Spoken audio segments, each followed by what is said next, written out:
So then the producer says, what's the name of your act? And then the father says, well, I like to call it the Aristocrats. I could be wrong, but I think we've done this joke before.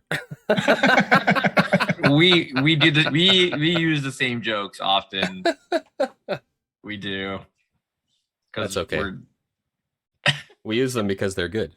Mm-hmm. Wait, we are live, right? We are live. Yes. Yeah. Excellent. Okay. Welcome, sports fans and true believers, to the Elder Brain stream. Now, normally this would be the space where Craig would host his D&D game. However, I have hijacked the airwaves for this evening, and I will be running something completely different. Hey. So now for something completely different. I've been told that in the current cultural zeitgeist that superheroes are pretty popular. No. So today I thought I would. So I thought I'd run a little game today. A little short micro RPG called SuperNormal by the independent RPG designer named Ursi Dice. They make a lot of really cool stuff. A lot of like little micro RPGs. This one is pay what you want. You can also get the PDF for free. But if you like what you see tonight, I would certainly recommend sliding some money over to the creator because they definitely deserve it. I've got my Jet Jaguar shirt on, as unfortunately that's the only piece of like superhero adjacent clothing that I own. But trying to get into the spirit of things. Have superhero lights. That's all. That's my contribution. See, and I went for normal. That's what I went for tonight. Oh man, yeah. I'm trying to hide the fact that I'm a super. So Ian and I are I've got my the plaid super. on. I've got no green screen. Ian and I are bringing the super. Mike and Craig are bringing the normal. Craig's bringing the normal that's breaking into super. No, yeah. On the powering up. Before I continue, are there any housekeeping we need to do? Shout outs, things like that? I'm fairly new to this. You'll have to forgive me. We will just mention. So we will not be streaming next week. We've been doing lots of stuff throughout the summer.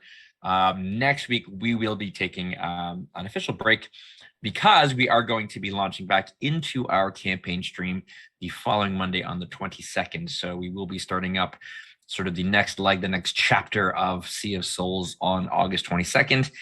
Next week, which is the 15th, I believe, 16th, something like that. 15th, yeah.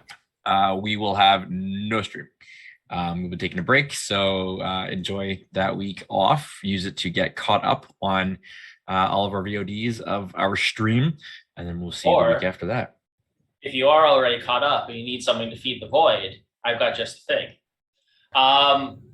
If you'll forgive me for doing a plug as well, Craig, my good friend and very talented artist Kiki recently entered Webtoon's call to action competition with a comic of her own called Ginormous. So if you like giant monster kaiju action like I do, heavily inspired by classic shonen anime, I would definitely go visit her comic, give it a like, give it a share, make some comments. That kind of engagement always helps. So that is, the webtoon is called Ginormous by the artist Kiki Can Do It.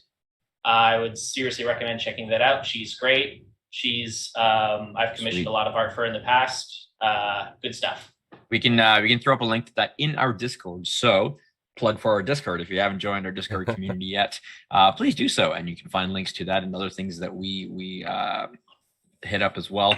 Linktree, linktr.ee/elderbrain for all of our social connections. You can find us on the YouTubes and the Patreon, Discord, Twitter, Podbean, and other podcasting things. So check us out there.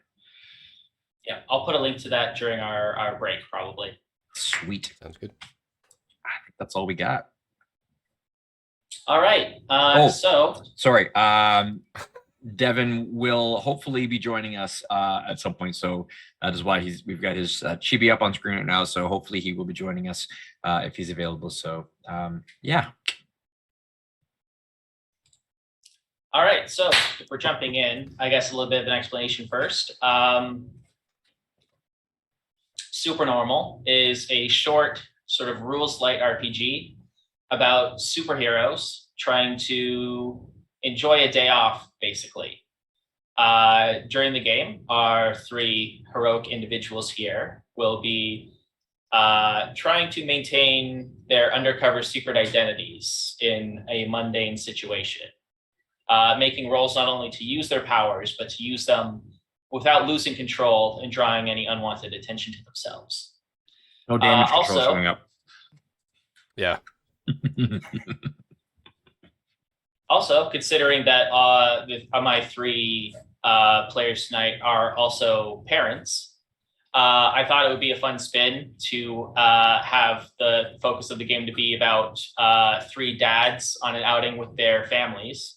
I originally thought of this one shot as like a Father's Day thing, but we unfortunately missed that date. So for those of you watching the VOD on YouTube, just pretend that we uploaded that on Father's Day and Honorary Father's Day. Yeah, Pretend you're watching it in June. Yep. August 8th is now Honorary Father's Day. There we go. Yep. All right. So if nobody has any questions, I guess we'll jump right into it. Yeah. All right. So every year in the small, quaint, every town that is Rose Hill, USA, there is an event at Rose Hill Elementary known as the Rose Hill Elementary Fun Fair / Parent Teacher Night.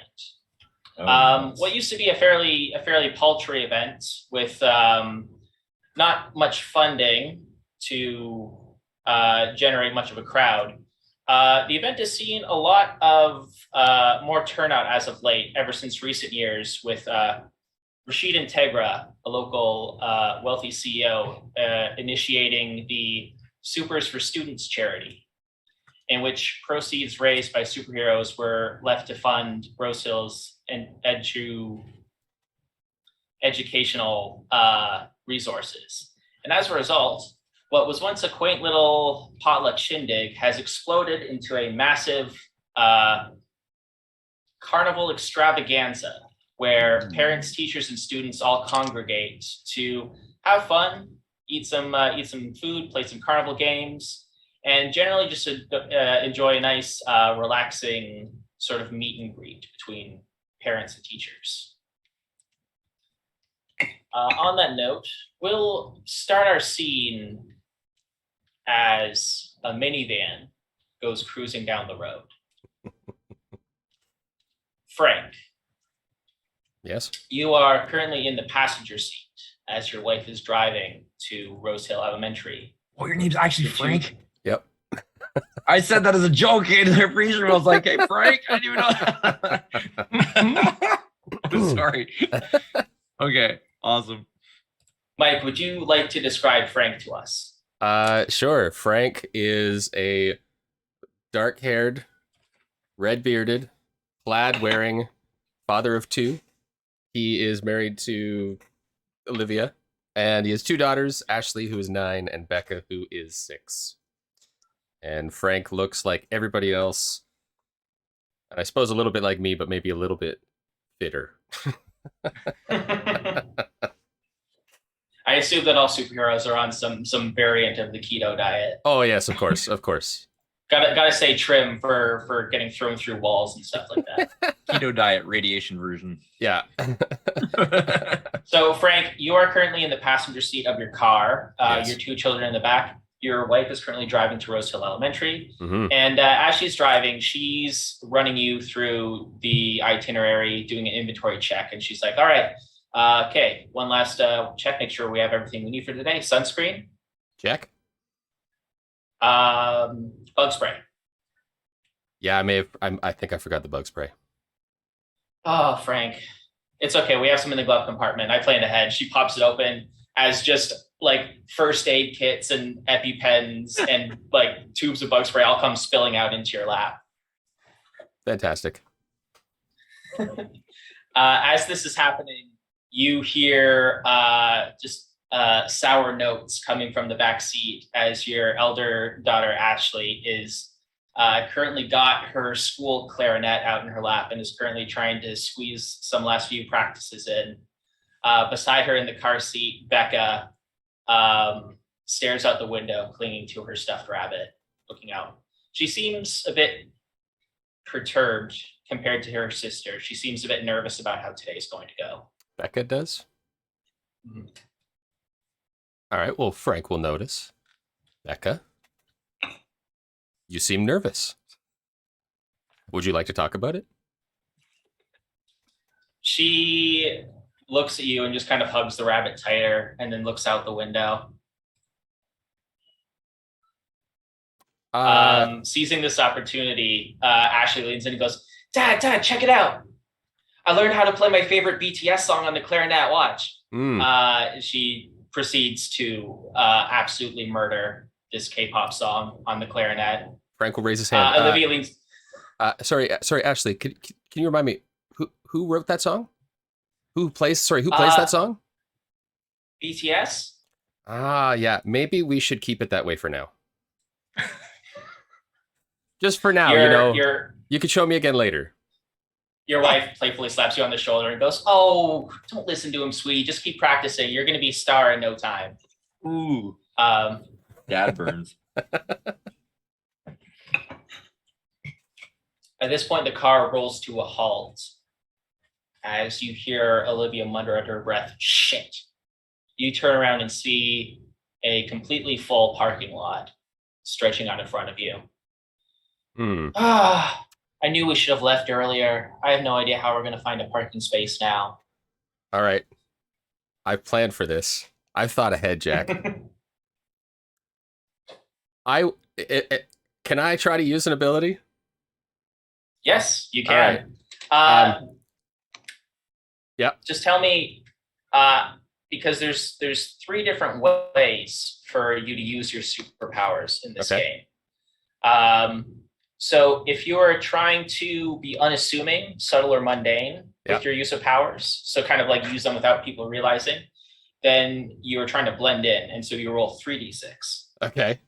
If you're intentionally trying to show off, so do something grand without necessarily giving away your identity, then you're trying to show off, which is 2d6. Okay. If you are intentionally using your superpowers in a flashy and obvious way, then you're being super, which is 1d6. Okay. So tell me, are you trying to blend in? Are you trying to show off, or are you trying to be super? I think it's somewhat of a mixture of the two. I'll tell you what I want to do, and then maybe you can tell me how many dice I should roll. So what Frank wants to do, as any good dad is going to do, Frank is going to muster up a sneeze.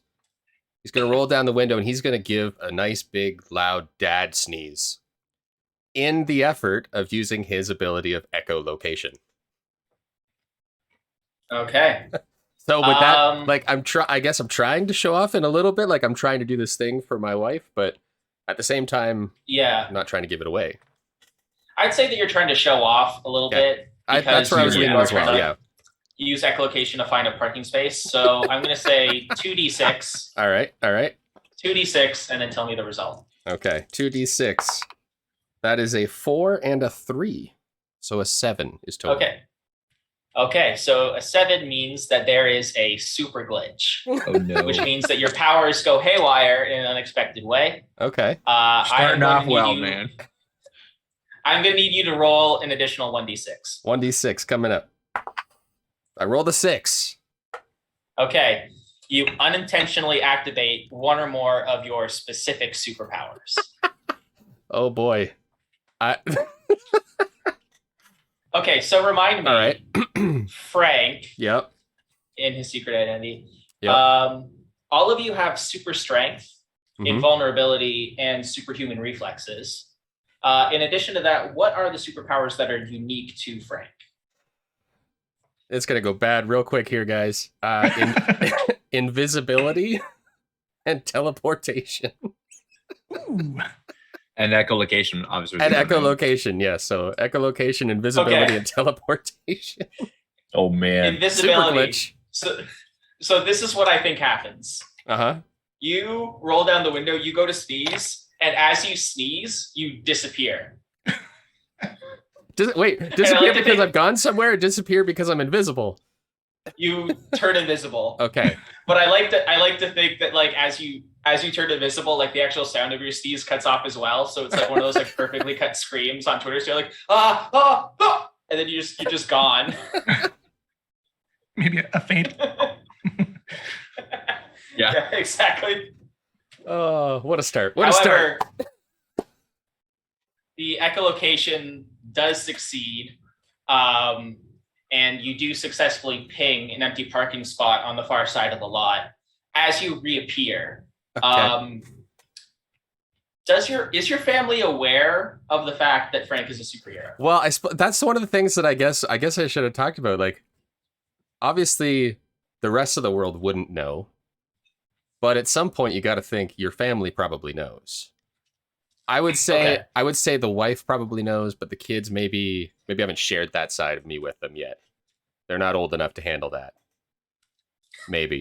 So as you reappear and your two children are sitting in the back slack-jawed, your wife tries to play it off. It's just like, oh, that was a hell of a sneeze, honey. You went all the way. You sneezed so hard, you went all the way under the dashboard there. It was just one of those. I'm sure that the kids probably thought you disappeared with how you bent over like that. Yeah, it's real strange. On the other side, though, I think I actually saw a spot when I was sneezing on the other side of the parking lot. So maybe we should try over there. Really? That's super. Okay, get ready, kids. As she pulls into the space, Ashley puts her clarinet away and slimps over her shoulder. As Olivia's like, oh no, you can just leave that in the car, honey. And she's like, no, it's okay. I want to show my teacher that I've been practicing. As Becca reluctantly gets out of the car seat and hops out as well. And you look out and you see the full splendor of the Rose Hill Elementary Fun Fair.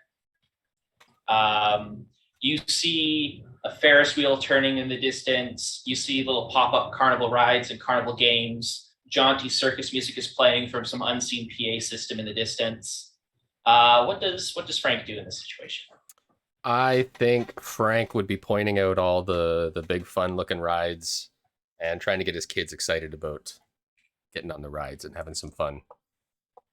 Ashley is immediately excited. She, still carrying the clarinet, just starts bounding off as Olivia scoops up Becca, who's still looking very shy, just kind of cradles her with one side and goes, oh, honey, before we leave, I think you're forgetting something.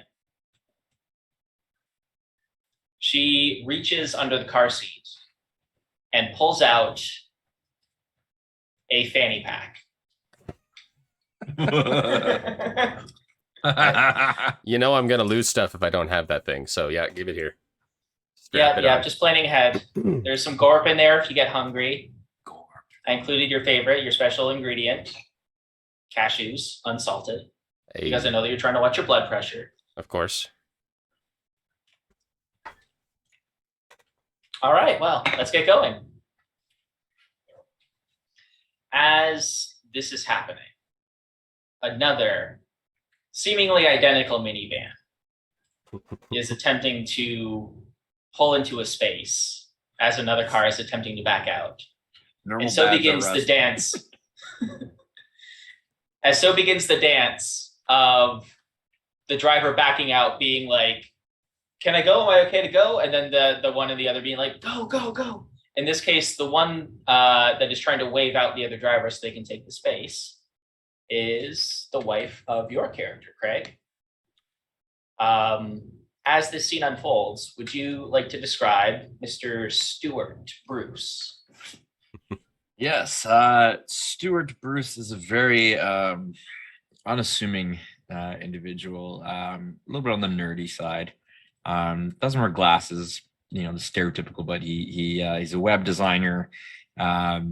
He very techie, he likes to he pretends that he knows a lot about gadgets and stuff, but a lot of it's just kind of for show. He's very quiet. I imagine him as having like a Fitbit, but he hasn't actually like been to the gym in over a year. He never goes to the gym, yeah, but he's got it for the look, yeah, and he's got like the yeah. He's usually got like a plaid or similar kind of shirt, but like short sleeve, and then he's got like another t-shirt kind of underneath, or like a half sleeve, like a baseball sleeve length kind of shirt underneath it. So, Stuart, your wife Mary Bruce Yes. is in the driver's seat of the car. She's currently trying to wave out this other person in the parking spot so that she can come in. And there's that back and forth dance of like, am I good to turn? Am I good to turn? And she's just continuing to try to wave them out, growing visibly more frustrated. Oblivious to all of this, your 10-year-old son Robbie sits in the back seat. He's got a tablet open. He's got an iPad open in his lap. As he's scrolling, he appears to be reading a comic, and he is just completely toning out everything around him. As your wife gets increasingly frustrated, begins to lay on the horn a little bit, trying to get this driver out. Mary, just put the hand down. Let them just do what they're gonna do. Just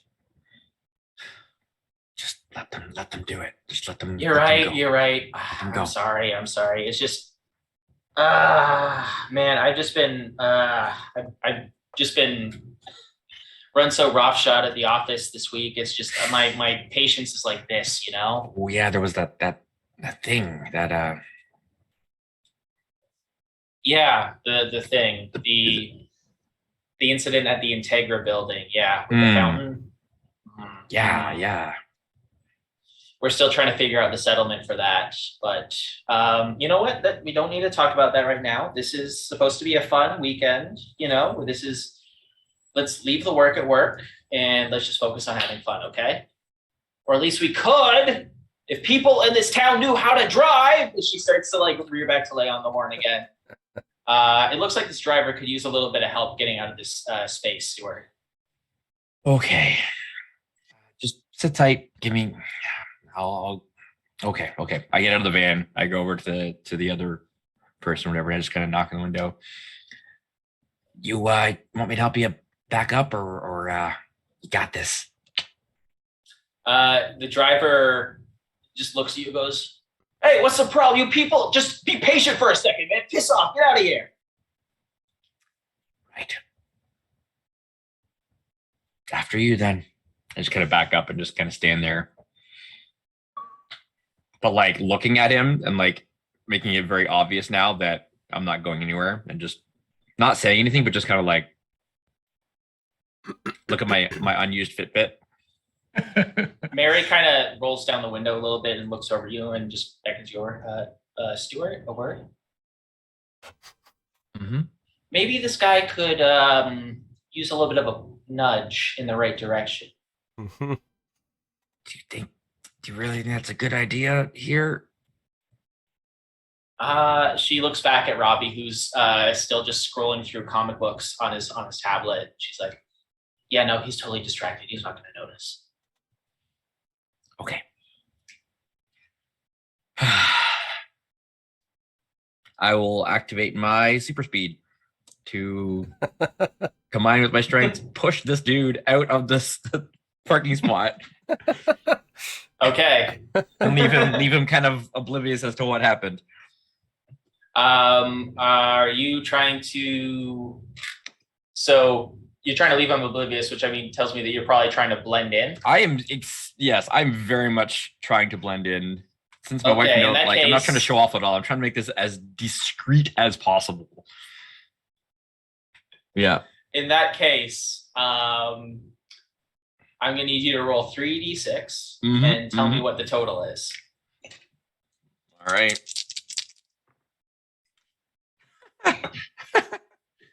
That's Is that 3-6? Oh no, this is bad, isn't it? No, that's 2 1s and a 2. Hey. Oh. That's 4. Oh, that's actually really good. I know. So anything, that's wow. Anything 5 or below means that the action works as intended. Well, there you go. So you just zip around and just like getting down so the driver can't see you past his dash. You just shoulder, just sort of gently push your shoulder against the car as it goes sliding back. Like really fast, ends freeing- up like down the road. The driver does lurch a little bit. You see him go, whoa, hey, whoa, geez, I need to But get then that. but then I speed back, need so to I'm get that standing in checked the out. same spot, and I kind of go, Whatever. and And then then I he get back just in the pulls and van. drives away as your car drives in. Oh, something that I forgot to mention is, Mike, for your super glitch earlier, since you did get a super glitch, remember to mark experience. Oh. So when you mark experience, write down the interaction. So in this case, it was finding a parking space. Mm-hmm. And from now on, whenever you attempt to find a parking space using your powers, which might come up again, Hey, you never know. you now will roll twice and take the lower result. Oh.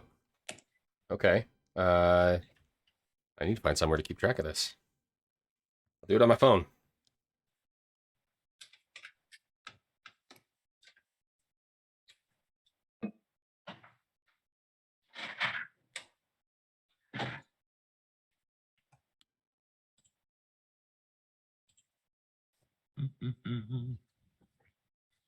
So I guess Just take I just your time. I'm back in the van and All kind of right, lean over. thanks, I'm babe. like, we could have waited a couple more minutes. It's fine. Just Look, he's saying. fine. He's driving away. Robbie's not noticing anything. Isn't that right, Robbie? Robbie is just still like glued to his screen. He's not paying any attention at all. He just does one of those like, Yeah. He's continuing to scroll through. All right. Well, here we are. Let's just put all that ugliness behind us and have a great time today, okay? Robbie, time to put the tablet away, sweetie. Robbie kind of looks at his mom and rolls his eyes and then tucks it under the seat. Thanks, bud. And Oh yes, that, Robbie thinks that I'm a huge nerd. And not in the like awesome nerd way. And so, as you begin setting foot into the fairgrounds, we will zoom out and pan across to our third and final family for today, who are currently already in the park and are, sorry, not in the park, in the carnival grounds. And they are currently making their way through the main thoroughfare. Ian, would you like to describe your character for us? Sure.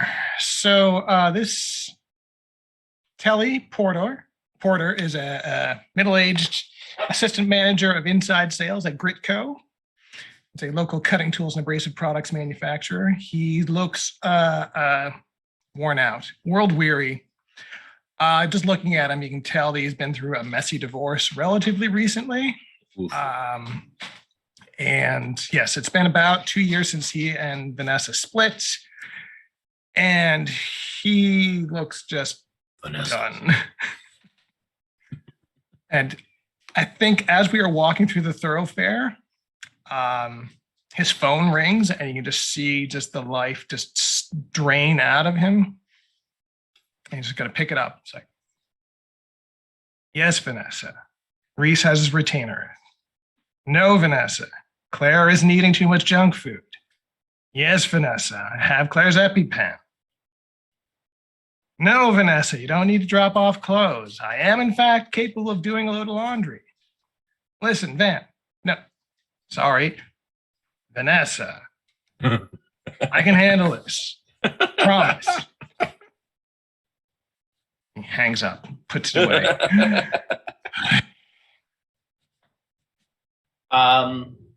As soon as you hang up, you feel a little tug on your sleeve as your 7-year-old daughter Claire looks up at you and says, "Hey, Dad, can I get a deep fried Mars bar?" Absolutely, kiddo. Point about, let's go. And then Reese comes. Your son Reese looks up and says, "Can I have 2 deep fried Mars bars?" Assuming you're giving one to the old man, yeah. Let's go get this crap. And Claire immediately chimes in with, Can I have 10 deep fried Mars bars? Well, here's the thing, kid. I think 1 we can get away with, but 10, you're going to smell like deep fried Mars bars when mommy picks you up on Sunday night, and that's just not going to work. So 1 we can do. Capiche? Claire just kind of looks to the ground and mutters under her breath, just Lenny would let us have more. Oh. Just.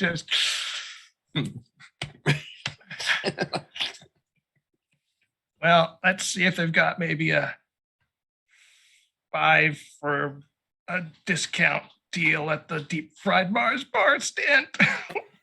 Vorpal sword of the heart. Oh.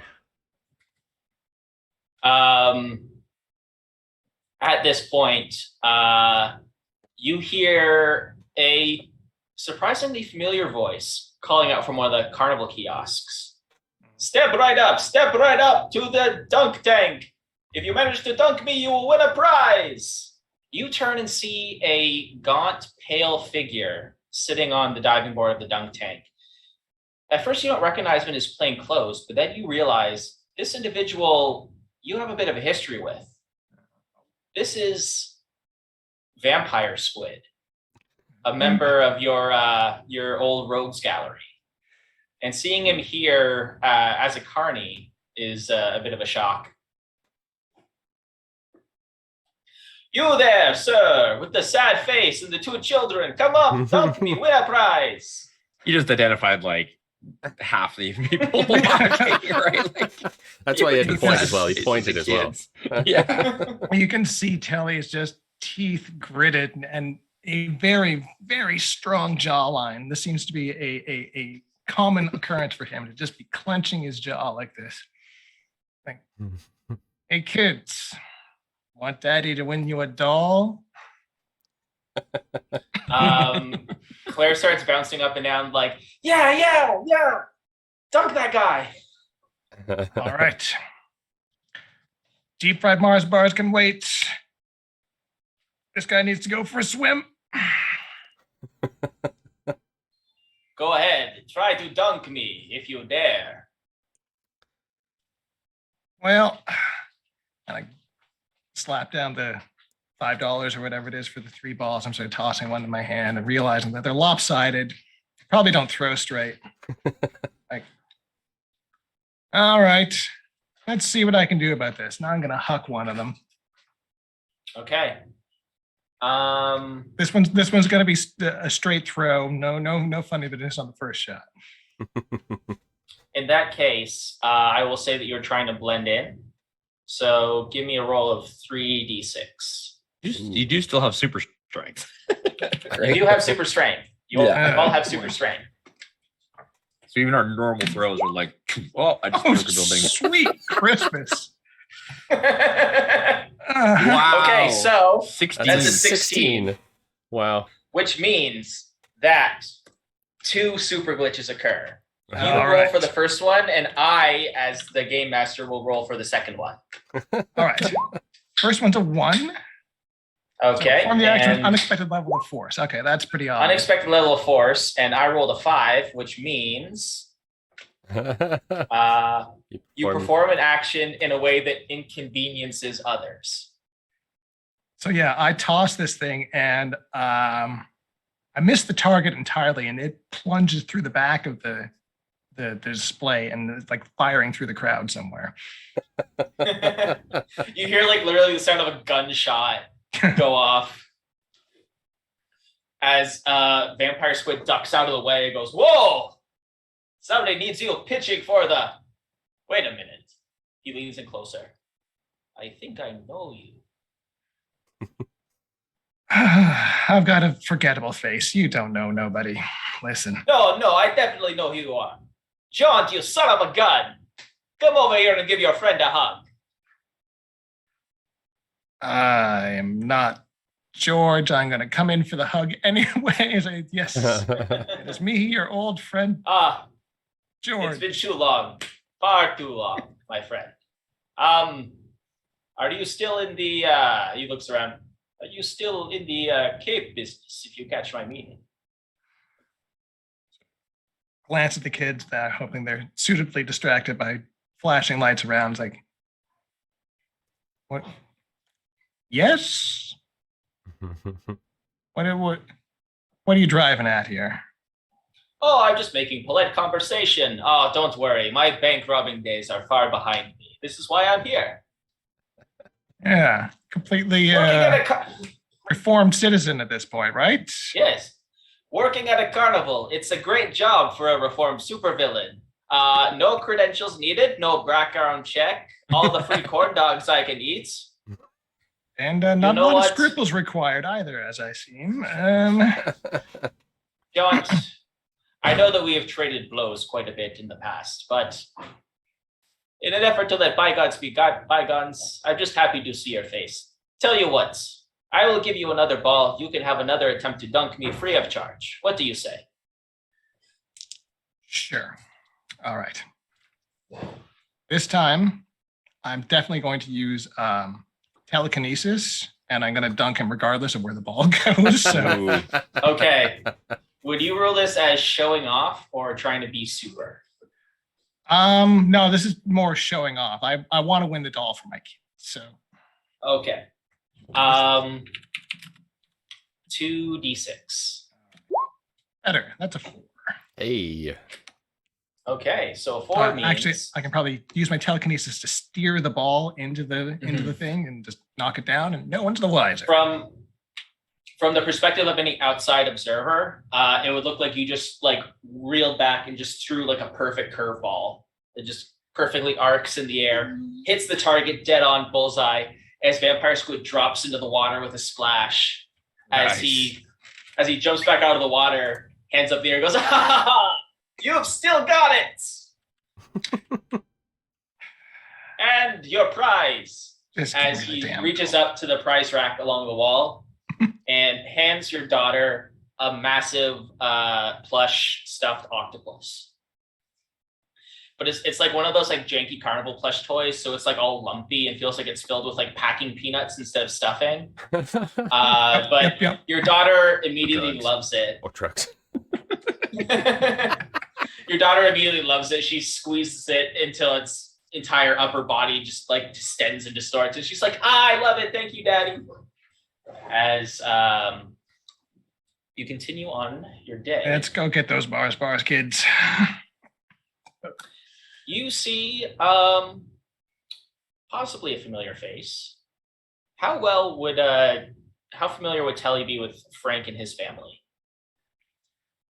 How old are Frank's kids? Frank's kids are 9 and 6, if memory serves me right. Yeah, 9 and 6. 9 and 6. All right. Your 6-year-old and Claire were in a class together last year. So yeah, I know. So we know each other through like parent-teacher conferences. Yeah. So our kids know each other, and so we kind of know each other just to see each other, kind of thing. It's like, okay, yeah, you're that kid's dad. Yeah. Yep. Frank, your wife Olivia and your young daughter Becca are currently talking to like a birthday party clown who's performing here. He's making a balloon animal for your daughter, who seems utterly terrified of this strange red-nosed man in front of her. As Olivia's trying to cover it, being like, "Oh, it's okay, sweetie. He's just a clown. He's just here to make balloons." As this is happening, Frank, you look over and you see Tally and his kids approaching. Hey. And it's like relief, just a familiar face, someone who I can just sit back. If it was the right kind of venue, we could just stand in the back and have a beer together and not say a word. Mm-hmm. But it is not that kind of venue, so it's just I know you, and I'm assuming Claire will immediately spot Becca and just show off her new toy. Yeah, she immediately goes bounding over. Just look what I won! Maybe that'll help settle her out. She's struggling with something today. Maybe seeing a friendly face will help. It's Frank, right? Yeah, it's Nelly? Telly. Telly. That's what I was going to say. Telly. Yes, sorry. Yes. So Um, go ahead. Go ahead, Jack. as you two are having this awkward dad to dad conversation, Olivia sidles up with Becca, who still looks miserable, but now she's wearing a balloon crown on her head, and her stuffed rabbit is now accompanied by a balloon rabbit as well. As she comes over and goes, "Oh, hey, it's Teddy, right? Telly. Yeah. Oh man, I haven't seen you since the bake sale. How's Vanessa doing? Is she here today as well?" No. So- Vanessa's she had to work this weekend. It's my weekend with the kids, so I thought I'd bring him here. Oh, I'm so sorry. I had no idea. I didn't mean to open up a Oh, wound or yeah. anything like that. Oh, it has been that long, hasn't it? Jeez. Yeah, I know. Me and Vanessa, we split Oh, I'm so sorry to months hear. ago. Yeah. Oh no. Oh, that's well. The important thing is that you get back on your feet. Oh yeah. Are you? Have you been like seeing anyone else? I could set you up with one of my friends if you just just to kind of get back out into it, into the Oh, dating game. I appreciate the thought. I've got enough dates as it is, and I sort of gestured to the kids. I'm good. Sorry, I'm good. this is Olivia saying all this? Yeah. I think Frank is just like, maybe at the start it's kind of like tapping her shoulder, and by the time she's offering to set him up, she's like, Frank is like, sweetie, I think Ashley needs some help over there. Okay. What about Vanessa? Is she seeing anyone? As she's saying that, Literally Telly, turning her shoulders and walking her away. Telly, you immediately see your kids, Reese and Claire, immediately go running over to the clown, going, "Lenny, Lenny!"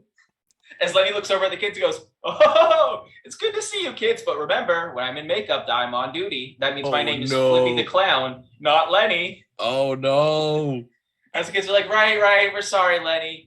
No harm done. How about I make you kids some balloons?" As he starts pulling out more balloons to make more balloon animals. So his ex is dating a literal clown. That's hilarious. So Telly, why don't you and I go find somewhere to get a drink, or maybe a corn dog, or Oh, you are now speaking my language. Frank. yeah, let's go over there somewhere. My wife's got your kids. Hey, Olivia, those two are his. All right, I keep an eye on them. No worries. And I you. sort of the generic wave, thanks, as I got and head down. It's like, oh. Good to see you again, Telly. You look great. Mhm. Again, the clenched jaw. You can see the veins popping. It's just As this is happening, we'll move over one aisle of the fairgrounds, and we'll catch up with the Bruce family. As you're walking, you feel Robbie, your son Bruce, tug on your sleeves. He's like, "This is like a con, right? Do they have like an artist alley?" No, it's not a con. It's more of a carnival. Okay. Well, I mean, like, there might be who's, some local vendors selling some art. What about like signings? Are there any like who are the guests? Is there like an autograph table? It's not really that kind of thing. They have like clowns and rides. Like And like a circus? Sort of along those sort of lines, yeah. But Oh, so very this is like local and So this is like one of those old people things. some kids actually still enjoy Okay. going on rides and things. It's not for just old people. Let me guess, they're not even having any celebrity panels either. God, this place Depends is on so who you think is a lame. celebrity. I mean, there's some local people that are gonna be here, I guess. I kind of like lean down Local, for a like second. I'll just lean in and be like, I know it's boring. Just try to pretend to have fun for your mom, okay? Oh, fine. Trust me, I'd rather be somewhere else too. He's got a little backpack on as you see him like take it off and like fish, and you see him take out a sketchbook, and he's like, "Hey, Mom, I'm gonna go see if I can find my friends. I want to show them a thing I drew." And she's like, "Okay, just don't go too far, honey. Okay." Hey, I'm definitely one of these like gadget dads as well, right? So I'm like, you got your phone on you, right? So we can find you. Yes, I have my phone. Okay. All right. Good. Yes, it has the tracking chip you put in it. I know. You act like I don't know, but I know that you put that in there, so it's fine. Okay. Well, you know about that one. I mean, yes. Go have fun. You're such a helicopter dad. As he goes scampering off. You'll be fine, Mary. You'll be fine. Mary's like, I'm just gonna go. Do you want cotton candy? I'm gonna get some cotton candy. You can kind of tell that she's kind of floundering too. Like she realizes that today's not been very successful so far, and she's trying to find like a win. Sure. Do you want anything from the snack stand? I've heard they have some deep fried Mars bars here. I could go for one of those. Yeah. Well, I mean, be careful. I know how you are around sugar. Okay, yeah, but you know my metabolism will like destroy that thing in like 2 seconds, right? So the carbs literally have no effect on me. So I know, no, it's the sugar rush that I'm more worried about. You know, with true. The electricity and the sugar to your brain, it does some weird stuff. It'll be fine. It'll be fine. Just one. Okay. Just have one. Just one. I'll be right back then. As you can see, a peck on the cheek, and then walks off, leaving you to your own devices for a moment. Electricity, eh? What is Stuart Bruce gonna get up to here? I'm kind of just looking around, literally just being like, wonder if there's any bad guys here. There's gotta be somebody. As you say that, somebody's stealing something. I'm gonna see if I can find somebody stealing something. Yeah. Okay. You begin to go on the prowl, looking around, seeing what if there are any ne'er-do-wells around this fairground. As you are moving around trying to stay kind of mostly inconspicuous, you suddenly hear a voice behind you. Oh, Mr. Bruce? Mr. Bruce, is that you? Oh, yes. You wheel around and you see Mrs. Tran, who is Robbie's 5th grade teacher. Oh, wonderful. She runs over. She's got dark hair, glasses. She looks like very young, like fresh out of teacher's college. Still sort of like at the point in her career where doing this for years and years hasn't made her like cynical yet. Mrs. Tran, how lovely to see you today. Oh, I'm so glad that I caught you. Where's the rest of your family? Are they on a ride or? Oh, they're just seeing the sights, getting some snacks, you know. Oh, that's great. I'm glad that Robbie's having a good time then. I thought this might be something he'd really enjoy for sure. Oh, and yeah, right up his alley. I can't believe that we have the funding for this. I mean, this is my first year with the school. I didn't even know that I guess this is where our school lunch budget went for the year. Am I right? Yeah, we got some pretty generous benefactors. I mean, yep. Certainly not in our parents' budgets, let me tell you that. She kind of wrings her hands and goes, I know this might not be the best time, but I don't know if I'm going to get the chance later. I was hoping that I could talk to you real quick about Robbie. It's something to it. It's just that as she says that, she's immediately cut off as you hear a voice. As your superhuman reflexes, your super hearing picks up the sound of someone shouting, "Help! Help!" You know, this would be a great time, but I ate one too many of those deep fried Mars bars, and if you'll excuse me, I've got a little bit of emergency. And I just I walk off doing the fake the clench, like the gotta go. She immediately disappears into the crowd. Yeah. And then I will move towards wherever I hear that sound coming from. from where you Moving are. quickly, but not like superhuman quickly. Just like yeah, like you're doing like a brisk, like super nervous jog. dad walk. Yeah, like I think that call for help would probably pick up on Frank and Telly's radars as well. So I don't know that you are a super, but I see you react to it in this at the same time, so that both of us look in the same direction at the same time. Mm. And then I look at you. And I'm gonna take a leap of faith here, and I'm just gonna put my hand on Frank's shoulder and basically say, I'm gonna say it, taking a bit of a leap of faith here, and you see my eyes go all white. And I'm gonna astral travel to the distress and see what's going on. Okay. astral projection. Is So astral projection is something visible, so I only see his eyes roll back, and then he just Yeah, collapses. seems vacant in his brain. yeah, no, and I'm just sort of muttering under my breath, no, trust me, I got this. Okay, so this feels like being super to me.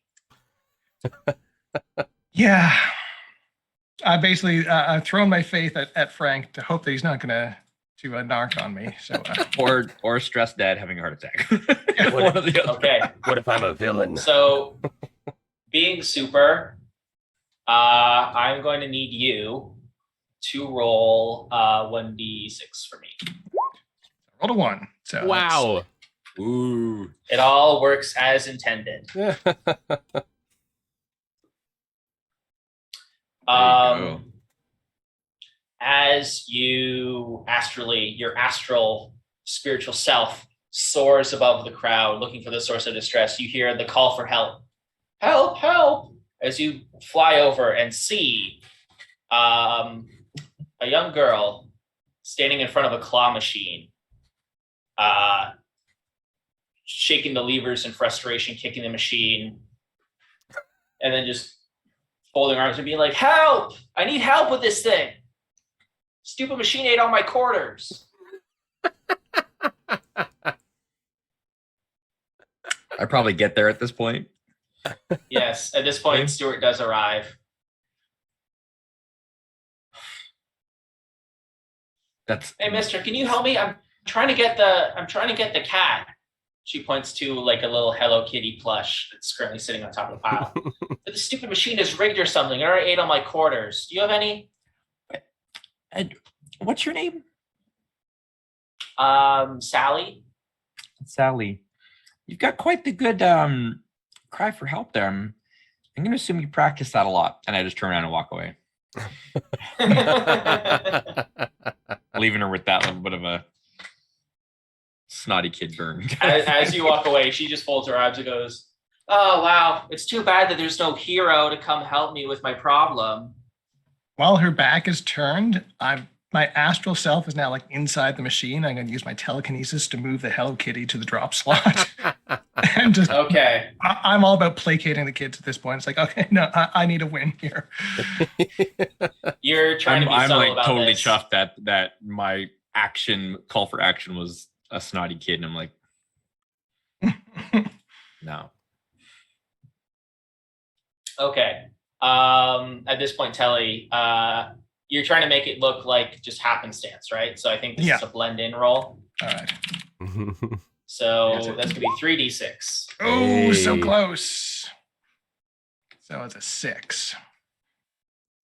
That was a 6 with 3d6. Oh wow. Yeah. 1, 2, and a 3.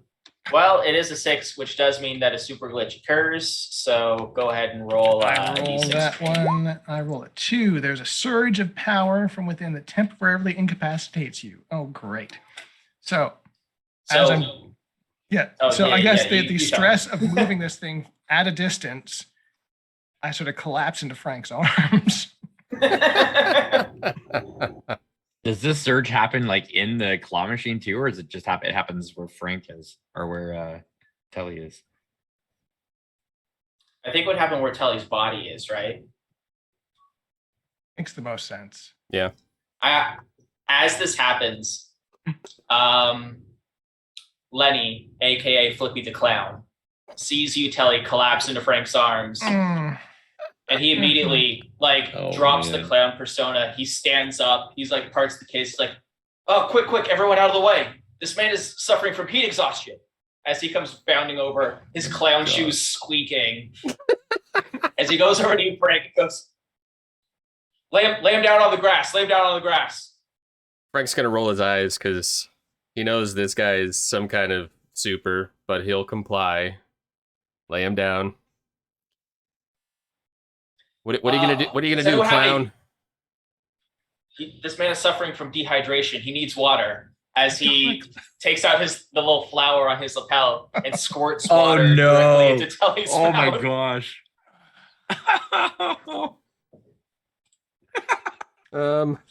I come to you, right. I have my eyes. And the first thing you see is the face of Lenny looking down at you with his big, bright red clown nose. He's like, "Are you okay? You had a bit of a spill there. Let's move you into the shade." As he stands up and he extends out a white gloved hand, offering to help you up. I grudgingly take it. Let him pull me up. It's like, thank you, Lenny. Here, lean on me for. Wait, you don't. You're Hang on a second. You're a recent Claire's father, right? Yes, I am. Oh wow, it's so good to see you. Here, let's have a seat on this bench in the shade. I'll get you some more water. Yeah, you should always be very careful when you're out in the sun. It's just a good thing that my first aid training came in handy here. That's a pro tip. Thank you so much.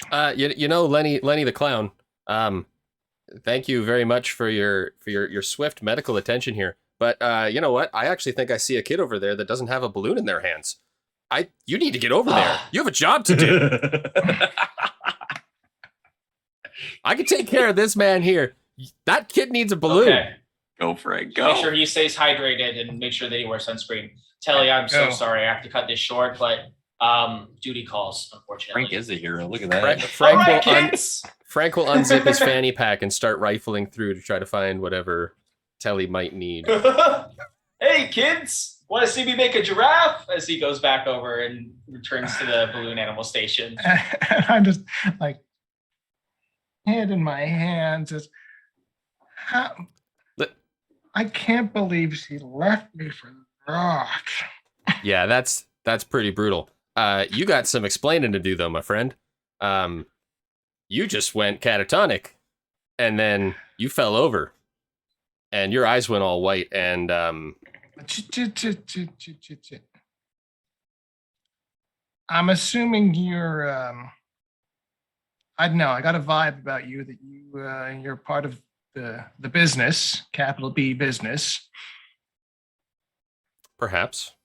In some circles, I might be known as, and I'll say it quiet enough that only someone with super hearing could hear it. I might be known as Jaunt. Oh. Yeah. All right. I'm a little familiar with your work. I know I've been on kind of the DL the last couple of years. You kind of understand why now. Well, it's starting to make a little bit more sense, you know. Used to be a bigger name in the circles, but kind of slipped off the leaderboard that there. apparently had consequences at home. You're never there, you know, literally, physically, metaphysically. Yeah. See, yeah. Although there are times where I'm literally not, so like literally not there. You know, one of the things that maybe I can do. Maybe, allegedly. Maybe. Sure. Allegedly. You might know me better by my circle name. Have you ever heard of Go Fox? Okay. Yeah. Love that you use that mic. Mostly East End work, right? Like, yeah. You know, not top of the tier, but you know, Sure. But I'm like the big guy's sidekick most of the time. I mean, a lot of people don't know when I'm doing stuff, so I probably have done jobs with you, and you didn't even notice I was there. Well, if your little trick there gives me any idea of what you can do, yeah, maybe. Yeah, there wasn't a lot of work home separation for me, and that adds up. Do you always collapse when you're done? Well, if could be. it's a particularly stressful situation, then it sometimes, Oh, keeping like up appearances is hard. So when you're trying not to be. yeah, it's the worst, man. It can mean a lot of different things. It is. I just accidentally went invisible in front of my kids. Didn't mean to. Didn't want to. Yeah. You mentioned drinks. We should do that. Yeah, they're right over there. Let's go. Excellent. Meanwhile, Stuart, you managed to catch up. You find your son Robbie. He's managed to meet up with a bunch of his friends from school. You see that they're currently at the high striker, so that strength tester with the mallet. They're each taking turns giving it a swing, but since they're a bunch of fifth graders, they're barely getting it a quarter of the way up. But it seems like they're having a good time. As you approach, though, a shadow looms over you as you're suddenly face to face with one of your former adversaries, a supervillain by the name of Brickfist. Brickfist, subtle. Love it. Mhm. A very apt name, as you see his arms folded. Yes, his fists are indeed just rectangular bricks. As he styles up in front of you, goes, "Hey, buddy, if you plan on using the high striker, you got to get to the back of the line." At this, Robbie turns around, sees you, he's like, "Oh, Dad, did you want to take a swing?" The kids all.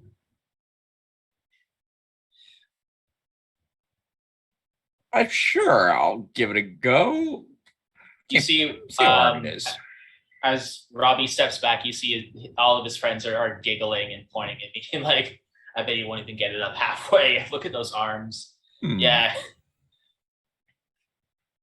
Dude, your dad is built like a pencil. There's no way he's going to get that hammer. I bet he's not even going to lift the hammer over his head. As Robbie's just like, guys, stop. We can hear you. Shut up.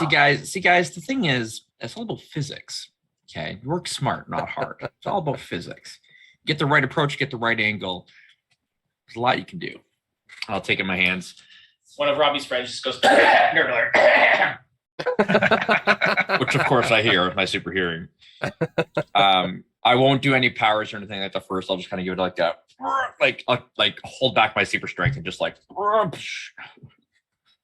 As there's just a little ding as it goes and it lands.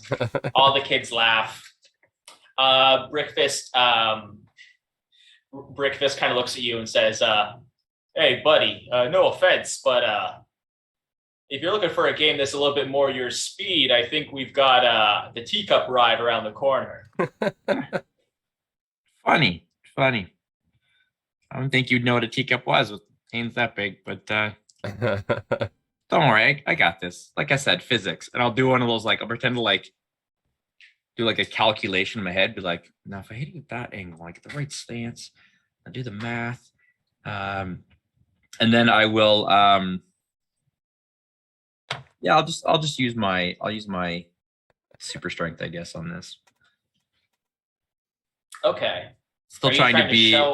I'm going to show off a little bit here, I think. Okay. But I'm showing off, trying to hide it as if I like calculated the right way to hit it, and yeah. All right. So in that case, give me 2d6. All right.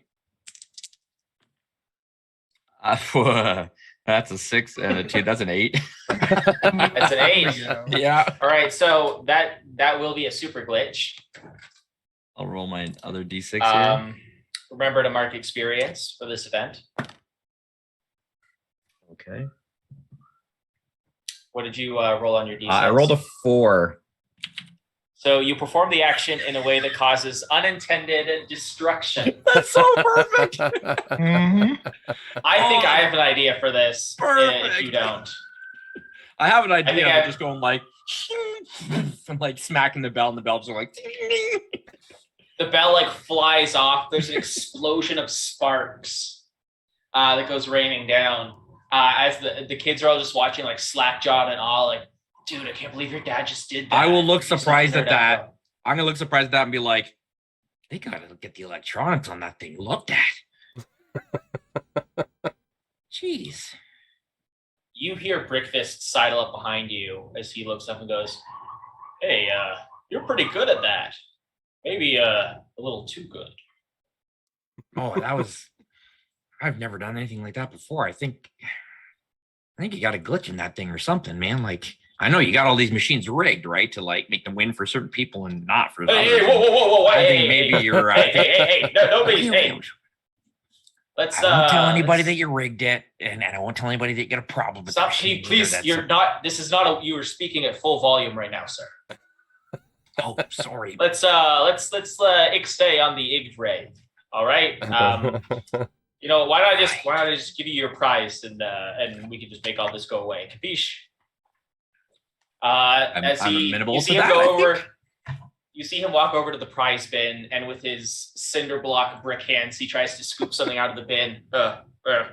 Give me a second. I'm built for strength, not for manual dexterity. Why don't you just point to the one and I'll pick it up? How does that sound? That one there is our top prize. It's a limited edition Pulse issue 1 comic, holographic, signed by the artist.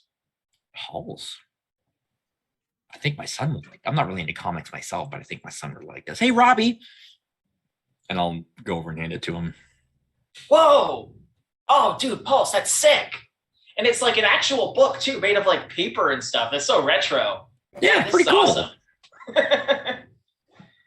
This is like analog. Oh wow! I can like. That's what they call retro.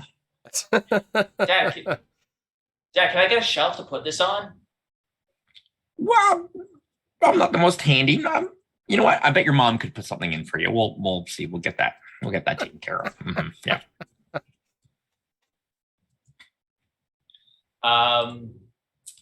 And as this is happening, Stuart, you haven't really reconvened with the main group for a second. So I will say, at this point, Mary gets back from her bathroom break. And she's Would we not say that my like blowing this thing up would probably catch the other guy's attention? It probably As the thing would. goes, like skyrocketing, like way out of the thing. As you two are over at the adult refreshment stand, each, I don't know, what's like the most dad brand of beer? Because I want to say Miller's. Coors Light, but I don't know if that's Miller's. Yeah, no, it's Miller's. Yeah. Yeah, we got a pair of them. We're talking US here. Yeah, it's like I got a Miller Light, like whatever, but yeah, it's totally Miller. Cracking open a couple of Yinglings.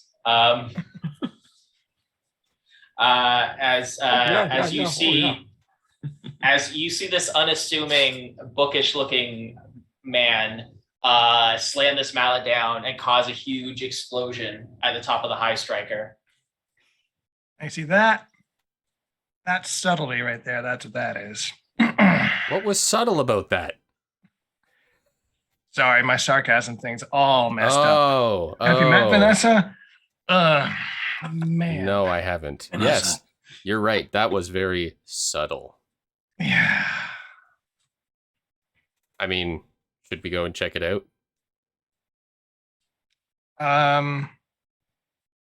Yeah, these are traveling beers, right?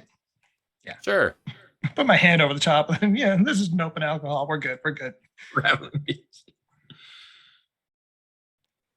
All right, Yeah, we'll make like our way some over. Tops for these. Yeah, you see like the teenager running the kiosk is just scrolling on his phone. Like he's like, oh yeah, you can do whatever. Yep. Awesome. Heck of a job you're doing here, by the way.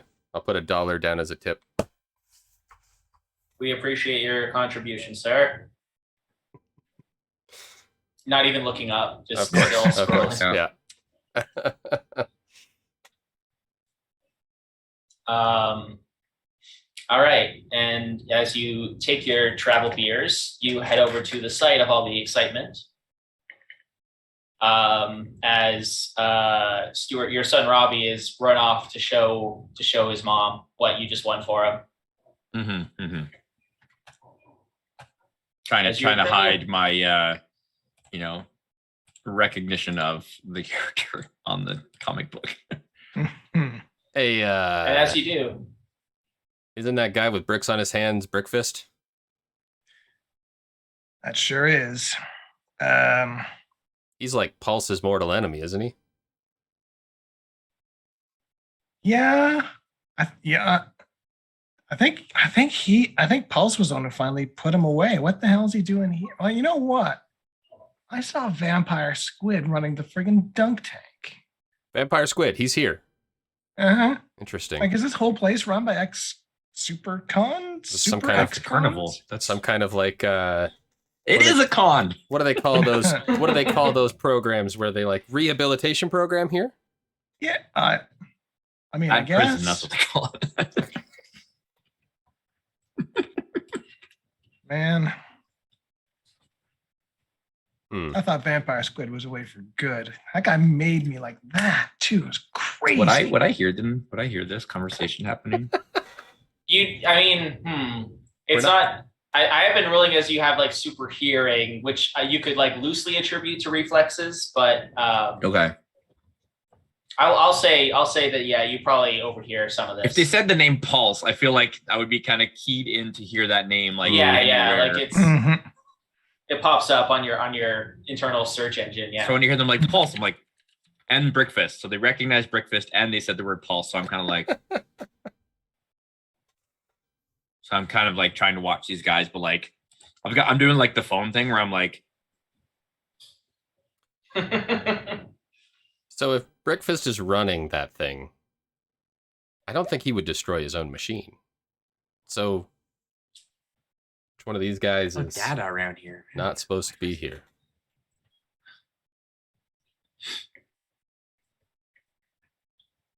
Well, I don't even know why the Wi-Fi signal's so bad around here. Man, can't get a decent signal. Jeez. well, there's that guy who's like I tell being you. obviously innocuous. Yeah. That might be our guy. Hey, guy with the phone. Yeah, you. Huh? Did you see who did that?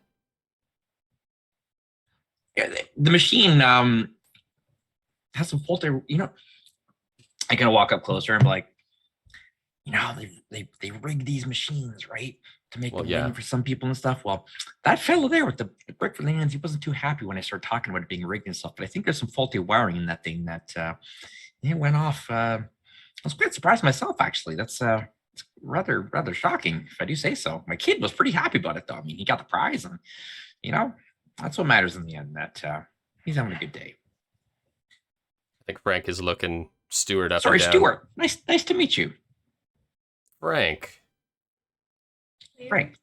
And Telly. Kelly. Sorry. Swap your here to kid- the your other hand. kids go to our yeah. I don't think we're in the same class, but I think I've seen you around parent-teacher things before. So Yeah, my son no, Robbie, I he's was in, kind of infamous at the bake sale. my son Robbie's in that new teacher's class, Miss Tran. She's a little green. Mm. Hmm. Anyway, yeah, be careful of the rides and the machines and stuff. They rig them. Well, At this point, Stuart, your family married, your son Robbie returned. At just around the same time, Olivia comes back with Frank, your kids as well, and also Telly's kids, since she was watching them. God. Oh yeah, no, they left. It's fine. They went home with the Oh yeah, their mom came pick them up. Son of They went home with Lenny. As Brett comes over, he goes, "Oh hey, Stuart, are these friends from work or?" I just met them here, actually. They're parents. I think their kids go to the same school as Robbie here. So, gentlemen, that's my wife, Mary.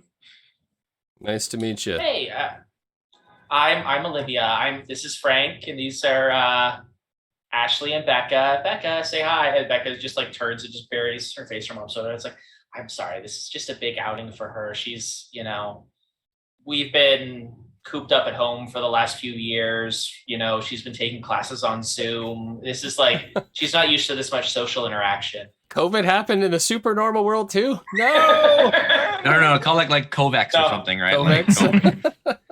No, actually, in the superhero world, everyone was stuck inside for 2 years because there was a giant caterpillar rampaging through the city. That makes much more sense. Yeah. It took two full caterpillar. years.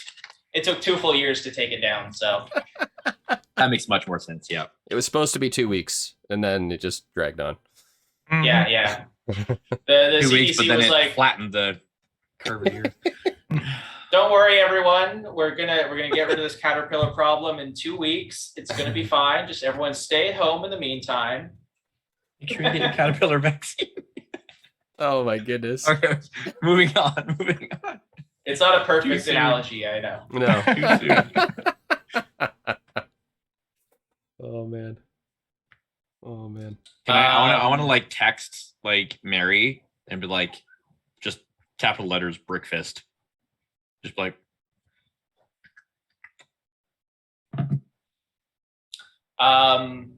You also look down and you see that your kids are interacting. You see Ashley go up to Robbie, clarinet in hand. She's like, hi, my name's Ashley. Who's your favorite member of BTS? As Robbie kind of looks at her and goes, BTS, is that like a superhero team? Or she's like, no, they're a K-pop group. Here, let me show you. She gets out her phone and she starts showing Robbie gifs of K-pop dancers. As Mary sees this, she's like, "Aw, looks like our kids are already becoming fast friends." Robbie's just kind of like, what would be? hey. You know what would be fun? We should all spend the rest of the day together as like a little group.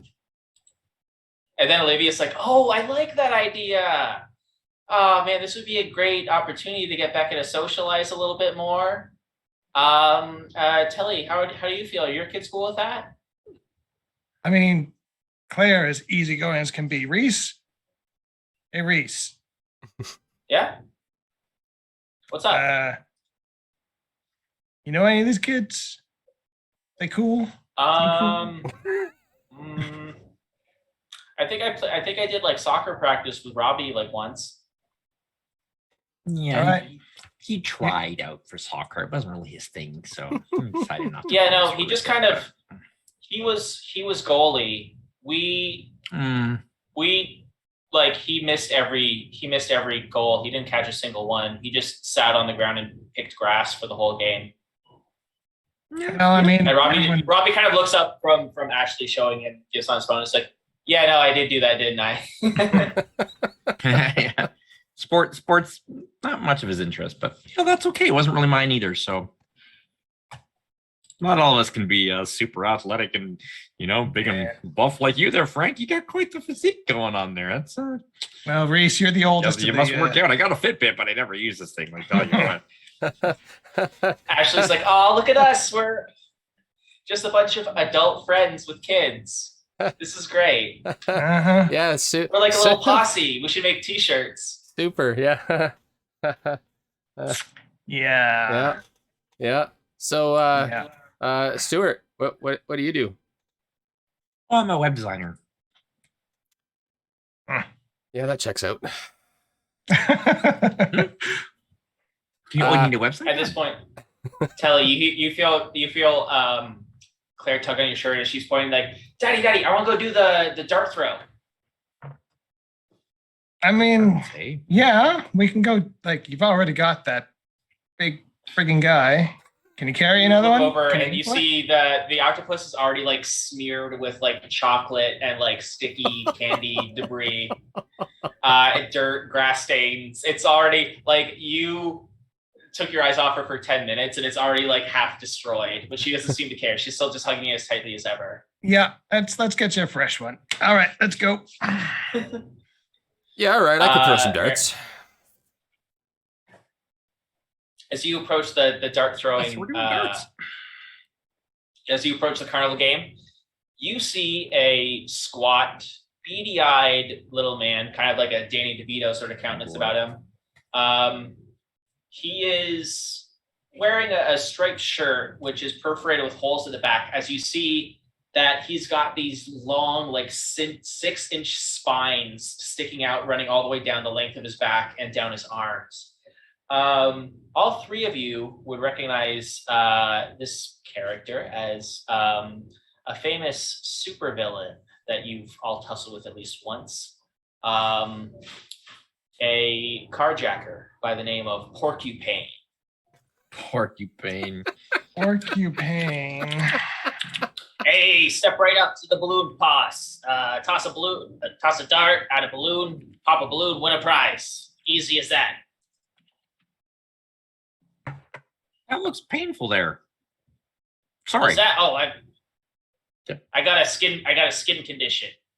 They make good Yeah, creams no, it's for all that right. kind of thing, you know. I mean, I'm not much of a hugger, but hey, what can you do? Right. So you guys want to throw some balloons? You want to throw some darts and some balloons? I got that backwards. I'm sorry. There was a clown here earlier. I got balloons on the brain. It's the damnedest thing because of these spikes. I can't really wear like a balloon crown or anything, so it's just. Anyway, enough about my life story. You guys want to throw some darts? Yeah, we got a bunch of kids that need some new toys, so Frank's gonna slap down some money. Give us a bunch of darts here. We're gonna hit some stuff. Oh, it's okay. Actually, I've got my own.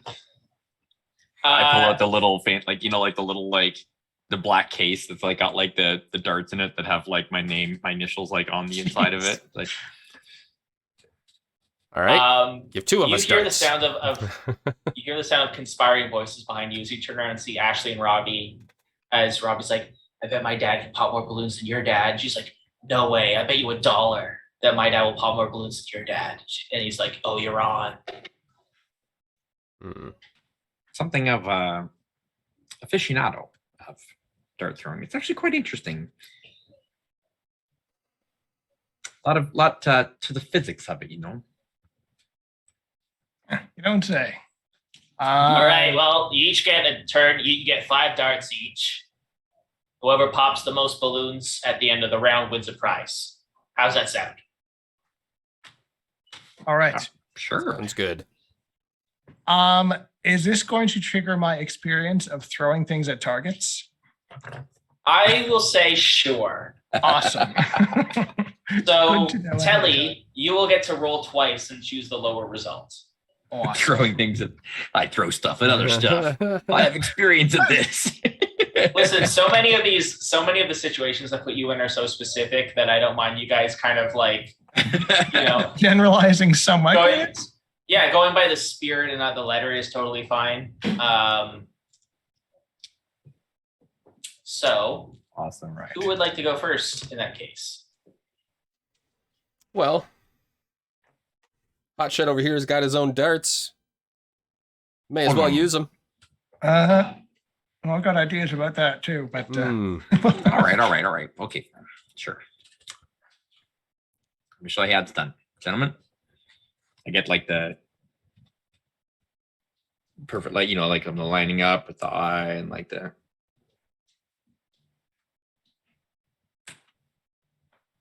So here's my question for you, Stuart. Are you trying to show off or are you trying to be super? I feel like I'm trying to show off, but not with my powers, but I guess still I have powers. So I'm trying to show off my like super nerdy dart throwing skills. So I guess technically I'm showing off. 'Cause I'm like, I like deflecting as well. I'm like, Okay. So Grab my glove. since you're showing off, this will be a roll of 2d6. I'll aim for the smallest balloon. That's an 8. Mhm. Ooh. So there is a super glitch. Indeed. Roll me a d6. Do you remember what I rolled last time? You We're all the cause same. unintended destruction. I'm causing Roll more a four. unintended destruction. That appears to be my thing. I'm gonna mark some experience for this. Yeah. Okay, so I have an idea of how this can work. If you don't, No, please do. Please tell me. I think as you like lick the fletching of your dart as you throw it, there's like blinking, you missed it, but there's like a little crackle of electricity that leaps from your tongue to the fletching. As you throw the dart, it hits the balloon as there is a burst of static electricity that causes all of the balloons along the wall in a chain reaction to just all burst at once. Porcupine looks at the wall, now bereft of balloons. I didn't think that was possible. All right. I guess that means you win. Hey, congratulations. Here's your prize. A fine porcelain hobo clown. As he holds up this little like porcelain tchotchke of a clown with a sad face. He's got a little stick and bindle over his shoulder. He goes, hey, there you go. That'll look great in your bathroom, right above the crapper. A porcelain clown. It's also a piggy bank. He leans down to the kids and wags and goes, remember, kids, investing is a good way to plan for your future. If you don't invest, if you don't start saving money now, then you might have to do some real shady stuff to make ends meet, like lifting cars. Hey, whoa, hey. Now that's. Thank you, Mr. Hey, just a little bit of life advice, free of charge. You know, Spike? I've been around. It's Porcupine. Okay. Kids, let's find a different game. Let's find one with a little less spiky. And just kind of like walk away without whether anybody's following me or not. I just kind of like looking at my darts, like that's pretty strange. Olivia kind of looks at you, Frank, and goes, well, that was unexpected, but in the spirit of competition, maybe we can find another game and do like best of three. Yeah, let's do that. Yeah. Take my glove Oh, off. I think I see a ring toss over there. We could do ring perfect. toss. Let's do the Perfect. ring toss. You see a row of bottles along the way. Curiously, the station seems to be unmanned at the moment. However, there are still a row of metal rings, all lying fresh and ripe for the taking along the table. So even though there doesn't seem to be someone present at this kiosk, there's nothing stopping you from going up and just organizing a game yourselves. I'm not gonna lie. I'm almost kind of relieved that there's nobody here. There's some really shady characters working this kids carnival. Haven't you noticed? Yeah, no, I recognize that that Porcupine fella from the know newspaper. him? Yeah, the news. And Mary sidles up to you, Stuart, and goes, oh, Stuart, try not to be so judgmental. I don't know if you guys have heard, but you know Rashid Integra, the CEO of Integra Enterprises? He's got a really great rehabilitation program going on right now to rehabilitate superheroes. I know that he did some work with Baron Nefarious. Villainy. Well, I mean, they're reformed villains. Everyone deserves a second chance, right? I suppose so. But at our kids' carnival, I mean, Hey, he looks like he'd be good for picking up garbage. Just roll him down a hill. You probably, get lots of picking up with them, right? Like, listen, she turns to the rest of the group. I'm a lawyer. I specialize in settlements involving collateral damage from supervillain battles. And honestly, like a lot of the times, these things are honest mistakes. They're just made by like disagreements. So as long as we're all on our best behavior, it looks like the people running this carnival are also on their best behavior. I think that as long as As long as we keep that mutual respect, I think that everything should be fine. So who's ready to toss some rings? You're right, Mary. You're much more forgiving than I am. I Well, apologize. I know you're just trying to look out for the kids. I get it, but you can't expect the worst in everyone. True enough. All right, who wants that first throw? Oh, I think I might be up. Yeah, you got this, Telly. Yeah, I mean, I lost half of everything, and my wife is now dating a clown. Surely I can win a ring toss and prove that I'm not a total waste of a human being to my dear children here who are not even paying attention right now. Awesome. Okay, here we go. That's the spirit. You see Reese and Clara both huddled around reading Robbie's comic book. As Robbie is like craning his neck to go over them, he's like, "Be careful! Don't dog ear the page. Don't get anything on it. Yeah. It's mint condition." Hey, kids, watch daddy. Yeah, kids, come on over here. We need a And, little support here. And I'm going to like you- absentmindedly just sort of toss the rings over my shoulder and telekinetically guide them to land perfectly. What are the rings made out of? They're made of metal. Okay. I'm gonna use my magnetism to try to pull them a little bit off. So is this course. like a trick shot then, Tally? Or are you trying to? Yeah, show a little off? bit. Little. Okay. I'm definitely. So in that case, roll 2d6 twice, and you will take the lower of the two results. All right. So the first one. Wow. Why is it taking so long? Rolling the here. The first one's a 5, so that would be a success, and the second one is a 7. So I'll take the 5. Okay. So Yeah, yeah, I'm I'm definitely barely trying paying to mess attention with him. myself. I'm messing with him with my magnetism, being like,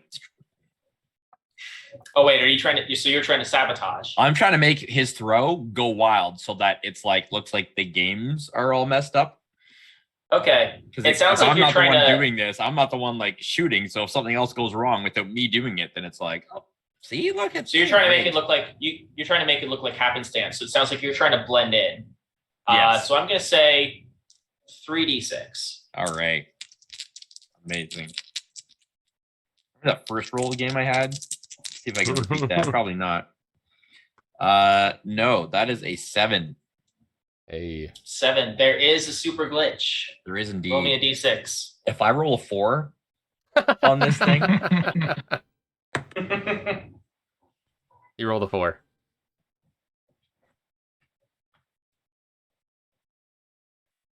That's a 4. I rolled a 4. Gregory. The same thing. You perform the action in a way that causes unintended destruction. Come on, man. You watch as Telly reels back, does the perfect trick shot. You just try to nudge it out of the way with your magnetism. As you do, you put a little too much force behind it. You see the ring going towards the neck of the bottle, and then it immediately veers off 90 degrees, spinning through the air like a projectile, like a bullet. As you watch it fly off in the distance, you see it slam into the side of a porta potty. You see the porta potty lurch, slowly tip over. As you hear a man inside go, "Oh no! Oh no! No! No! No! No! No! No! Not now!" all right. all right. I'm there. Okay, go ahead. So again, my hand goes on your shoulder as I just project myself over there, and I'm using my telekinesis through my astral projection to basically I'm holding it up with my astral form. Okay. This sounds like you're trying to be super. I'm going to be super on this one. This is pretty obvious to anyone who's paying Okay. attention. So give me a roll of 1d6. I'm sorry, Mike. I messed up my camera angle when I moved mine. Oh, no. There's a sorry. 2. So, The action works as intended. Hey. hooray. You actually spiritual project yourself out to the opposite side of the porta potty, catching it and then just gently rocking it back into place. And then As you hear immediately, a voice from inside, just let out a sigh of relief and go, "Oh, thank God, that could have been ugly." I nudge Mary. as I'm staring. She's And like, I'm recalling "You do to that?" myself and sort of hand up and it's like, that was a hell of a throw. I think as all Mary this is kind happening, of- I think as all of this is happening, Frank is making eye contact with his wife Olivia and just kind of mouthing the words, "I'm always the sidekick."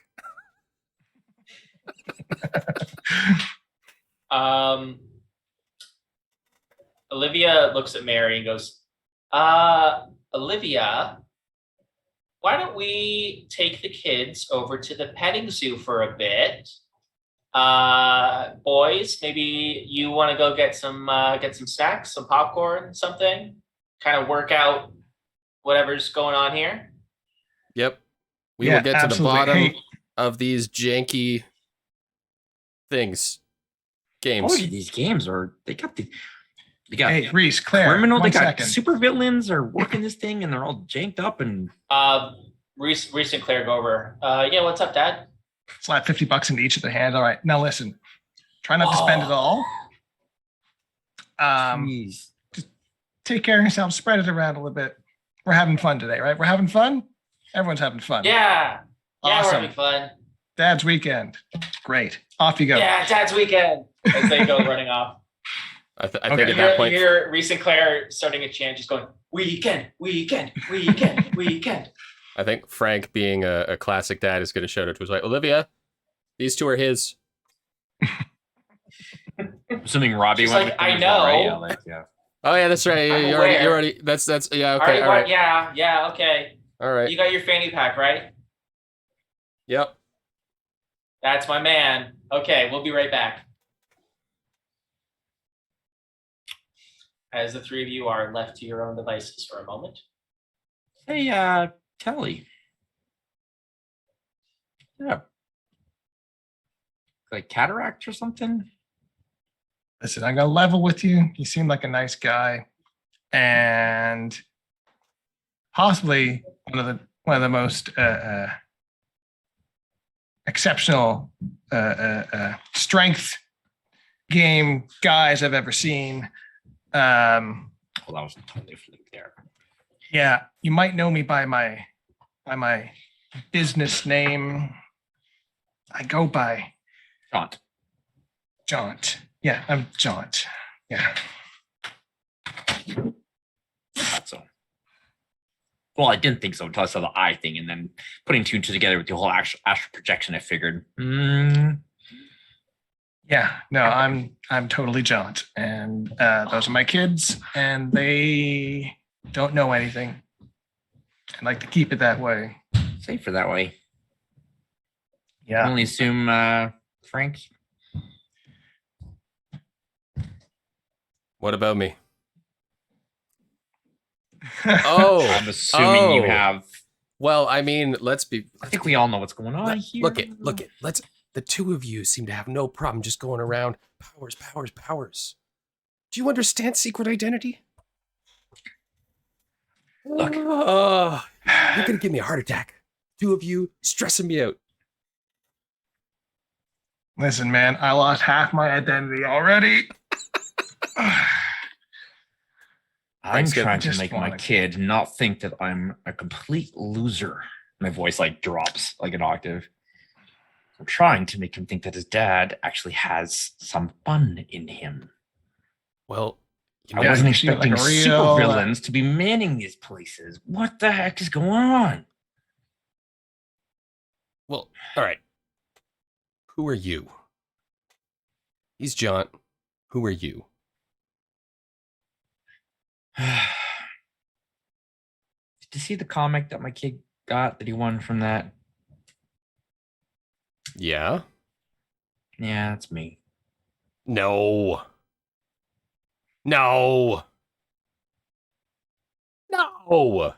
I'm Pulse.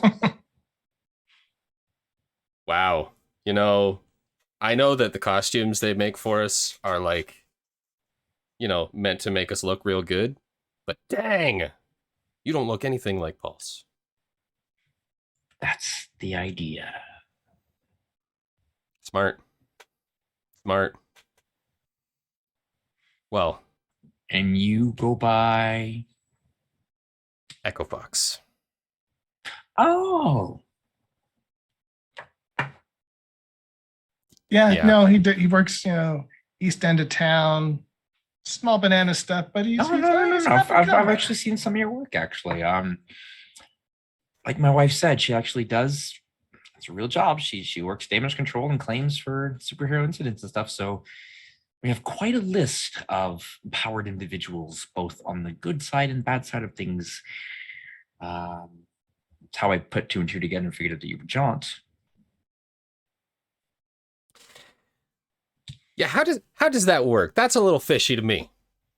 Your wife works for the people that deal with the things that the superheroes do? That That I smells like mean, conflict of interest. Kinda how we met, actually. That's how I met her. oh. Clean up one of the old team's incidents. Oh yeah, the old team.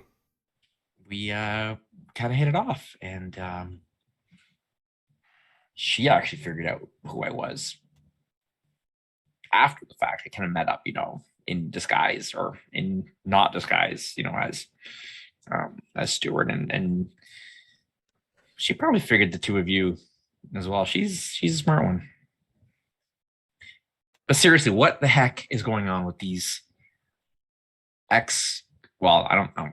I mean, they're supervillains. What are they doing here? Could be all on the level, right? It could actually Or- be trying to rehabilitate these 15-time losers who this is the time they're actually going to go straight. There's no rehabilitating breakfast. I mean, Vampire Squid is kind of super sketchy. I wonder what other scumbags are around There here. are comments about me and him fighting to the death for him to be rehabilitated. I ain't buying it. I ain't buying it. At this point, Telly, your phone begins to buzz. You look at the caller ID. I don't have to. One I've got a ringtone for her. What is the ringtone? What is the ringtone? God, I'm imagining not over you by Maroon 5. She's a maniac. Maniac. She ain't pretty, she just looks that way. Okay, let's not be too mean here. All right. I'm sorry. Why? Let's not be Actually, too no, mean. no. It doesn't exist. We could be. Let's Let's not be too mean to Telly's fictional ex-wife.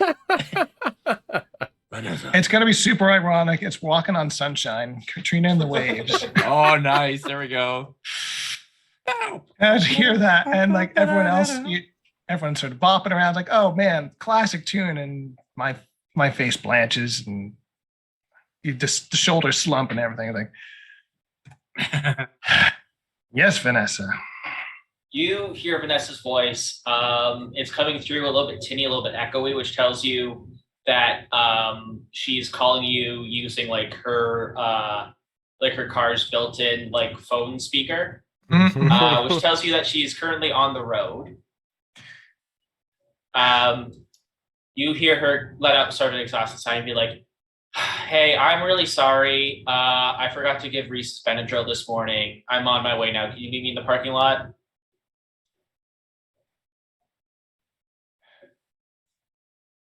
Vanessa, I have all their medications at home. I can hook him up when we get home from this thing. Do you really need? I know.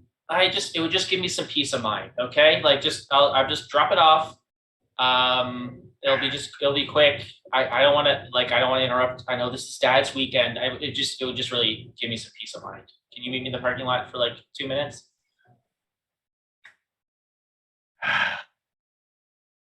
Fine. Just hang up. Man, your eyes actually went white there. You totally just astral projected.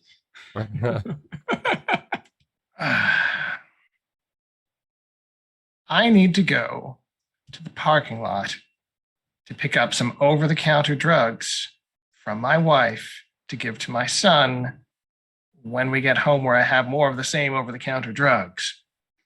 Do you need some backup? Ex-wife.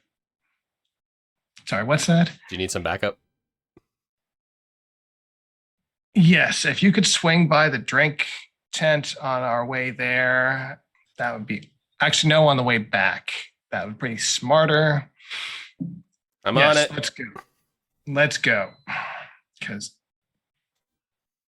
God. So Hey, Frank, you are going with I'll Frank, go you're with. going with Telly, or I'll go with. Well, was that instruction to go with you and then get you a beer on the way back, or to get a beer and Yeah, meet I you on the way think back? it's probably better to not arrive with beers in hand. But am Now I that going with think you, about or it, am I going to get the beer and then meeting you when you're on your way back? we'll rendezvous with just have at least two with you when I meet up with you guys again. Where are you guys going to be? I'll catch up with you. Actually, forget it. I'll find you. It's fine. All right, Stuart, let's go get some drinks. You don't need the quotations. That's actually my name. All right, Stuart, let's go get some drinks. Mr. Bruce over here. Stuart, you turn and see Mrs. Tran waving to you from a few stalls over. I'm so sorry. When nature calls, right? I apologize for running away like that. Embarrassing a little bit. Hey, I totally understand. I've had a few of those Mars bars myself. So, let me tell you, it went right through me. They do that. Really flared my IBS. I'm joking. I don't actually have. There's just a little humor. That's all. I'm sorry if that was a bit crass. Little potty humor. I get it. I think Frank is pulling his Is, collar a little bit and kind of looking well, around like, you where's know, my family? I work with fifth graders, so you kind of have to know your audience. You know. Very Are true. we- Very true. Are we okay to talk real quick? She looks over at your two friends. Do we maybe talk about this in private? It's a little bit sensitive. I got a couple minutes to start. Yeah. All right, Stuart, I'll meet up with you're you busy. guys. Telly, you're busy. Frank, going to get beers. I'll be right back. I will meet up with you guys there. Awesome. Grab one I'm to for the me. beer tent. All right, Telly, as you go to the parking lot, you see a familiar black car pull up. Yep, that was my car. As it pulls into a parking spot, as she backs in, there's one of those like stick figure families on the back of the car. You see some scratch marks on one of the stick figures, as if she tried to like scrape it off and eventually like gave up. It was just like two on there. Could be So worse. you It could just be see- a big red dot in the middle of the guy. Oh man. As it backs in, and out steps Vanessa. She is wearing a very smart pantsuit, looks very well dressed. It looks like she literally just came over from work on her lunch break. As she walks over, Benadryl in hand, and she's like, thanks for coming out here. Where are the kids?" Oh, they met some friends. They're fine. They're with friends. They're doing carnival stuff. It's fine. It's fine. Is there an adult with them? Is there another parent with them? Yeah, absolutely. Frank, he's which kid is that? That is Becca. Becca was in Claire's class last year. Becca's dad.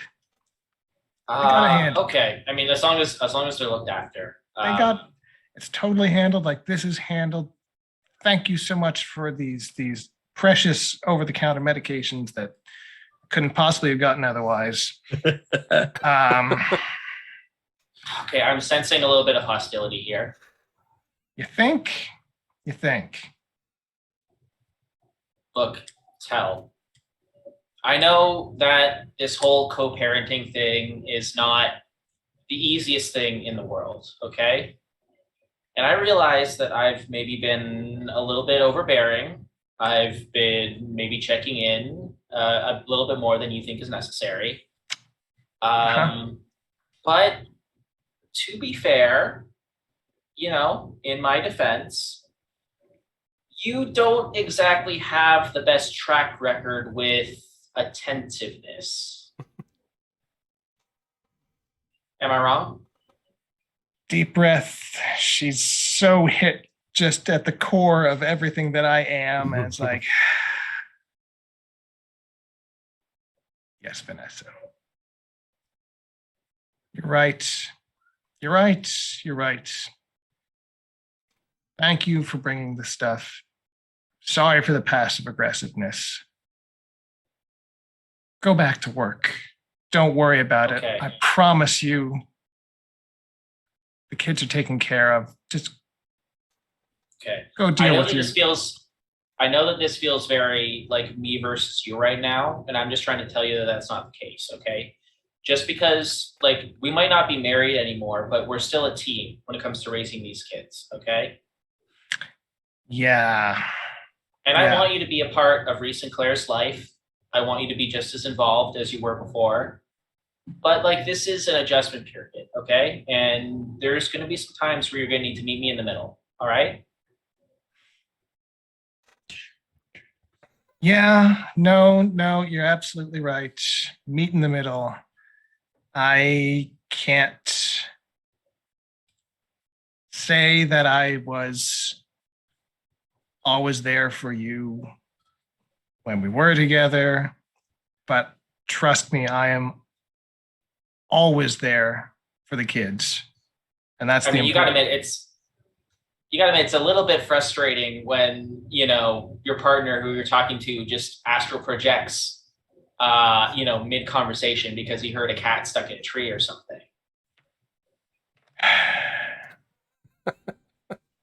I get it. I get that this is your life. This is what you're passionate about. But like, you know, this is kind of where the problem started, right? Is you just never let me in. Even when you were here, I could never tell if you were like here or like somewhere else. Anyway, I mean, I'm not saying anything that we haven't heard already. The only difference is that this time there's not a lawyer present. So the first time we've had this conversation.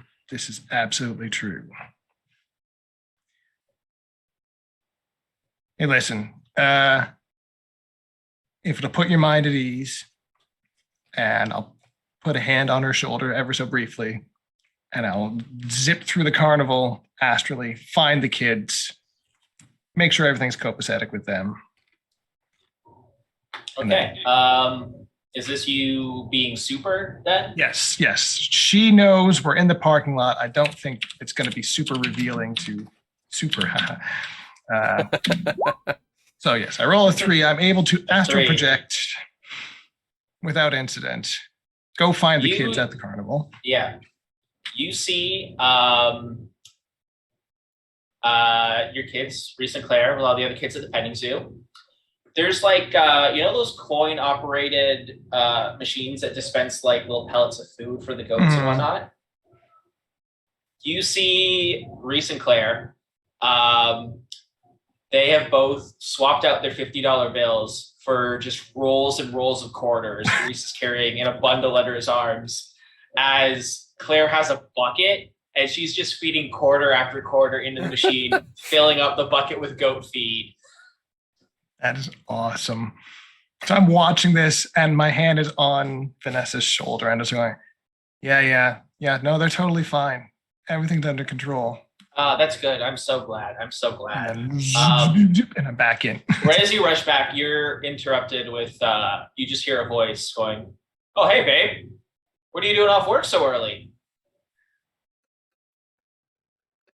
Oh, Leonard. I just came to drop something off for the kids. Oh, Leonard. As you see Lenny come walking over, as he's walking, he hears Claire and she's going, honk, honk, honk. Oh my goodness. Hey, Lenny. Hey, Telly. He claps you on the back. Oh, good to see you're up again. You're drinking water, right? You got sunscreen? Yeah. No, it was I looked to Vanessa. It was a little thing. He pulls you in one of those one-arm kind of bro hugs, and he's like, this guy got a little too much sun earlier, if you know what I mean. He had a bit of a spill, but it's all right. He's good now. Thank you, Leonard. Thank you for looking after Telly for me. Yeah. Listen, babe, I'll see you after work. I got to get going. I'm really busy. So, it's like, oh no, all good. I'm just on a smoke break right now, so I totally get it. Yeah, no, you have a nice day. As he takes off his nose, kisses her real quick, puts the nose back on.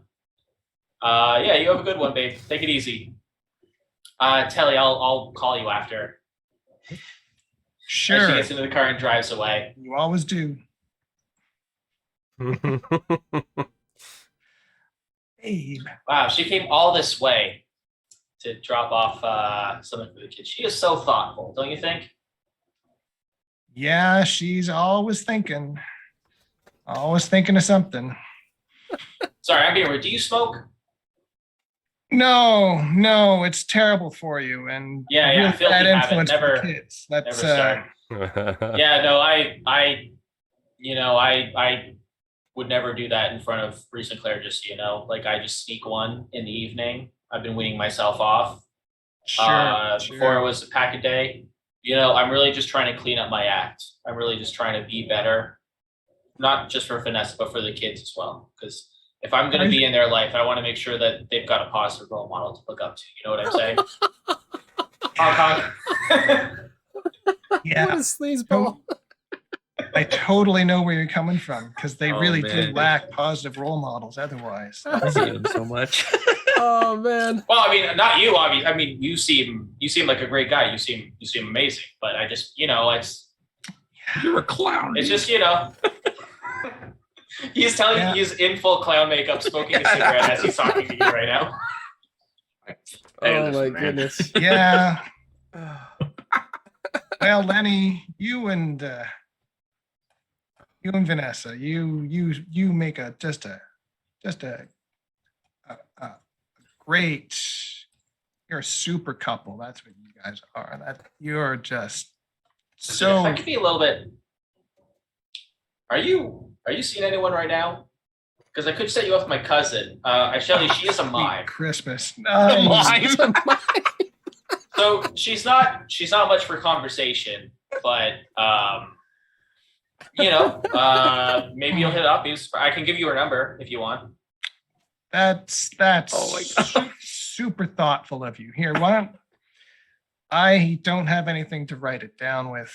Oh, that's okay. Give me your number. I'll just send Hey, you her info. Vanessa super has my number. Why don't you have her text it to me and Oh, and that is, of course, great idea. All right, thank you so much, Shelly. You have an amazing day. yeah, you He too. flicks out the cigarette, stamps it out with his big clown shoe. All right, you have a good one, man.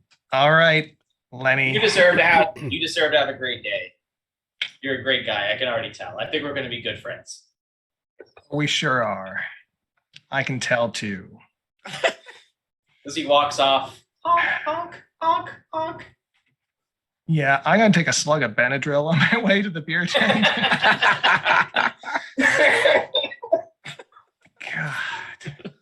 God, We've been going for about 2 hours. It's be a good time to take a break. I think so, yes. that's a perfect note to break on. As you take a Benadryl. Oh, Oh, man. Okay, we'll be back in Mike. How long until we're back? Let's call it 5 to 10. Yeah. yeah. Okay, yeah, 5 to 10 sounds good. Yeah. Sounds good. We'll be back soon. Okay.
I didn't feel super confident with that countdown. You want to do that again, Mike? No, we're already live. I mean, 5, Oh, we're live. 4, 3.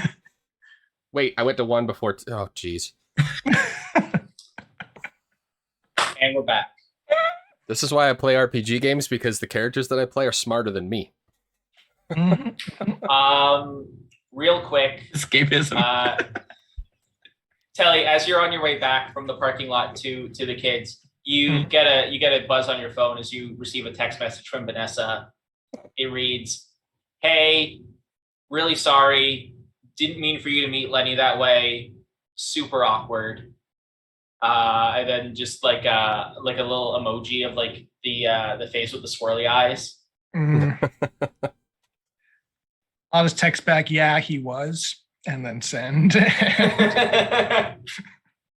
No emojis, no nothing. Yeah.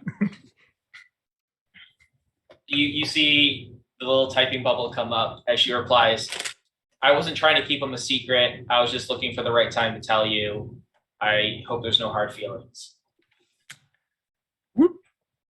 I start typing something, and I erase it. I start typing something even meaner than that and erase it. Yeah. And with the K, right? Like Yeah. K send. And I might need a new phone because the screen on this one might get cracked as I jam it back in my pocket. Oops. There's another buzz.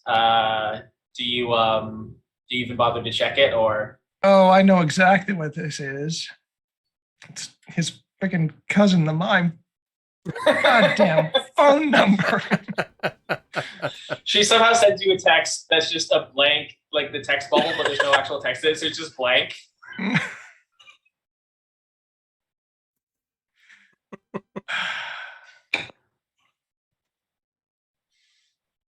Okay, we've made Ian suffer enough. Moving on. I love that idea. Just miming my phone. There's nothing there. Stuart, you are pulled aside by Mrs. Tran. Oh, yes, Mrs. Tran, right? Mm-hmm. Sorry, I keep knocking my camera here. Hey, I'm really sorry to pull you aside like this, but No, it's fine. It's fine. I wanted to talk to you about Robbie.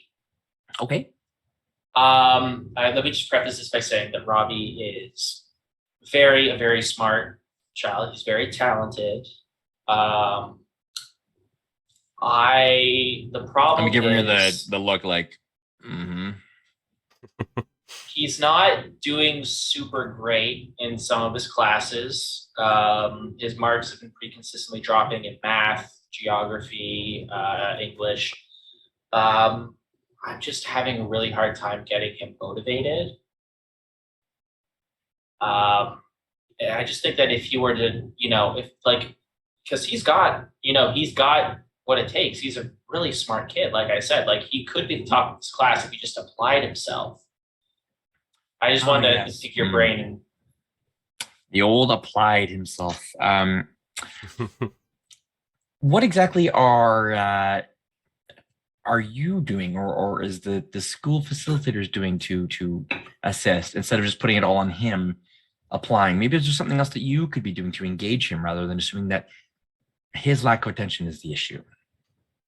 Just gonna throw that out there. I mean, it's always the kids who get it, that it's their problem. They're the ones who have the lack of attention, right?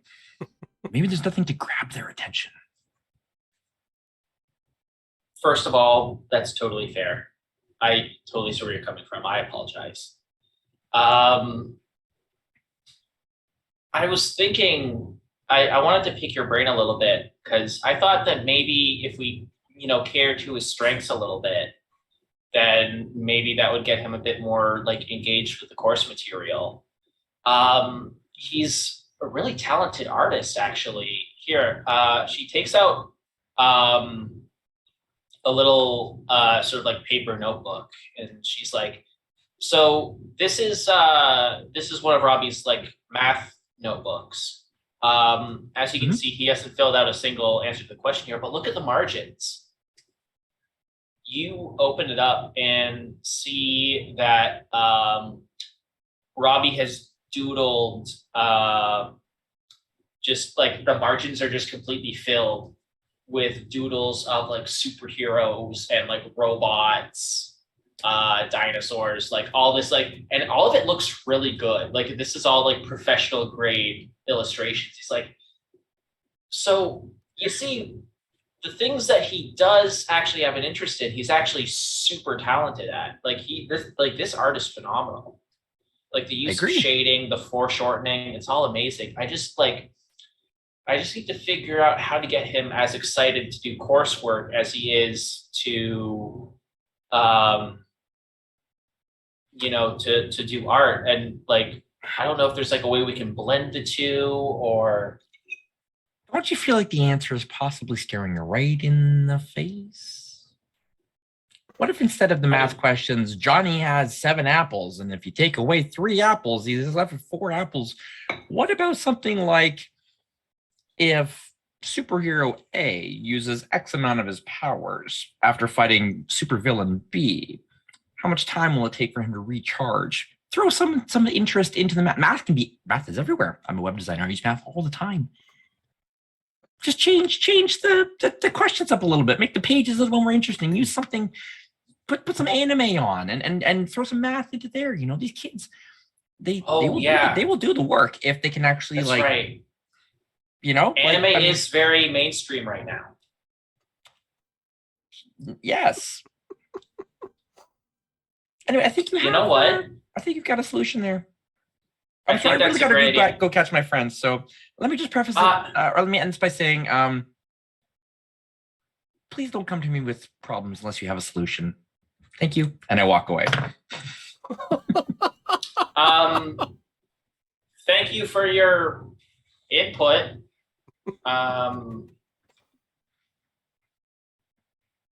This was very helpful.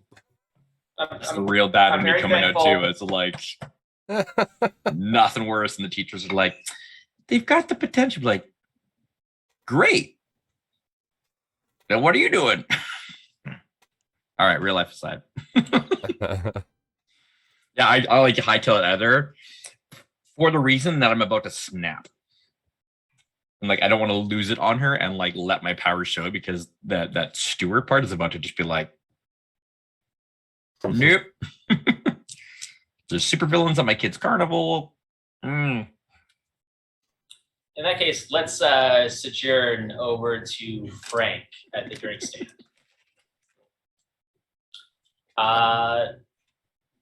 You getting some more Miller Lights there, Frankie? Oh yeah, and I think Frank is just slapping down a bunch of money, and he's trying to figure out he can hold 2 here and 1 in hand, and 2 there and 1 in hand.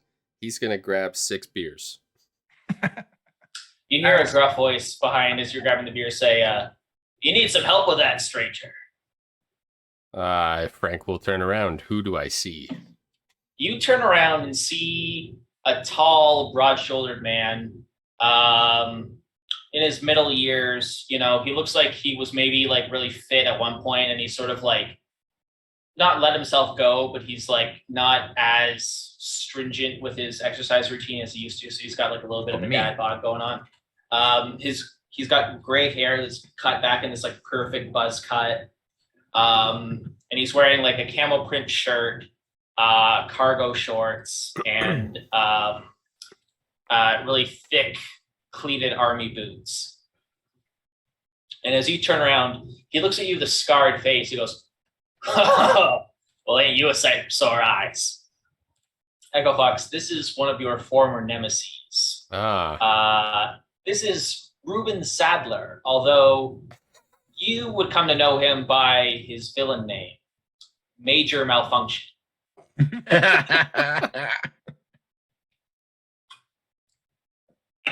Oh, Echo Fox, as I live and breathe. All right. Hang on. Let's a fanny pack? Shut up. Let's cool it with the name calling here. What right. I'm sorry. I forgot you're off duty. What are you doing here? Are you part of this whole work release carnival rehabilitation program they got going on here? Oh, I run the ring toss. Yeah, no, I had to step out for a second just to feed the meter, but damn, this thing, one of my rings went missing. I guess that's on me. Are you busy right now? Frank looks down at the many beers in his hands. I got 20 You know what? seconds You for look you. like you got your hands full. Here, let me carry some of those brewskis for you. We can walk and talk. I really want to catch up. All right. Frank will reluctantly give over two of the beers, the two in his hands, and then he will cradle the others against his chest. What do you want, Major? What? Oh, what? I can't just catch up with an old friend. I wouldn't exactly call us friends. Well, we certainly got a history, don't we? Well, we I do, mean, but there's a lot of I people thought I got so, history yeah. with that I certainly don't consider friends. You old kidder. Come on, be honest. I was always your favorite villain, right? I mean, it did get Come pretty on. fun putting you behind bars there. It was getting real easy near the end there. That's the spirit. There's the EF I know. Come on. For the So, record, it's EPH, EP. but all right. So, Bruce says that Judging from by the the, episode. Like, it's EP. judging from the attire there, I'm guessing that you are a little bit more than just a cape these days, huh? Nope. This is just about practicality. I'm here. I'm assisting with the carnival. I'm like part of the supervision, the secure. Well, not the security. Frankie, come on. I'm retired. You can be honest with me. You can shoot straight. I'm here with some buddies.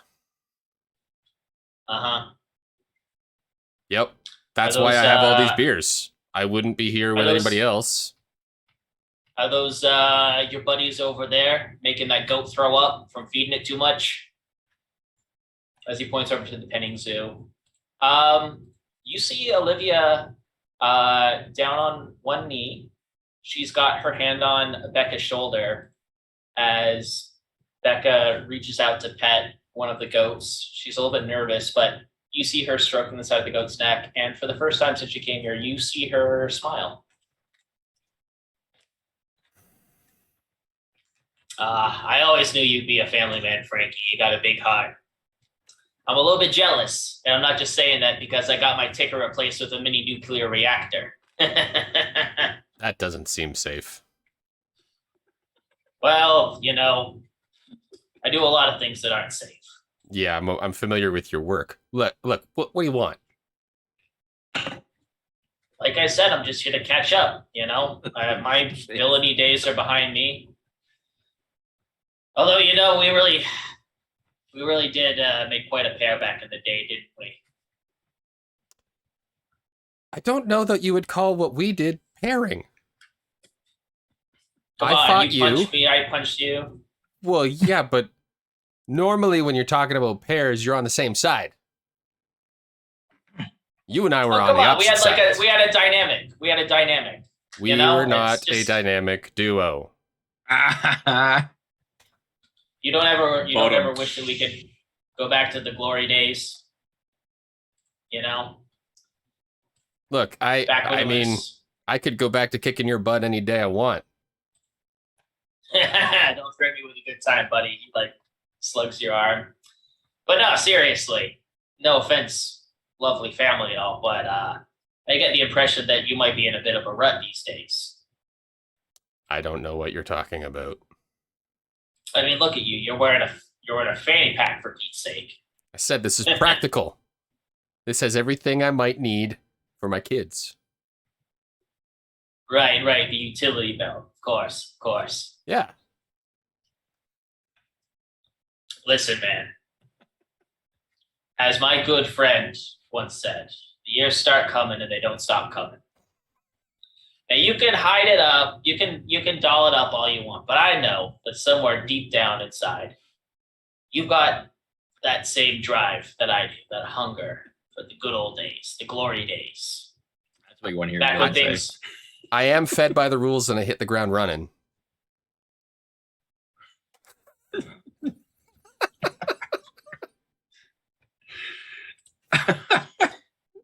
Listen, if I'm just saying that, maybe if I ever decide to come out of retirement, maybe we could meet up, duke it out a little bit for old time's sake.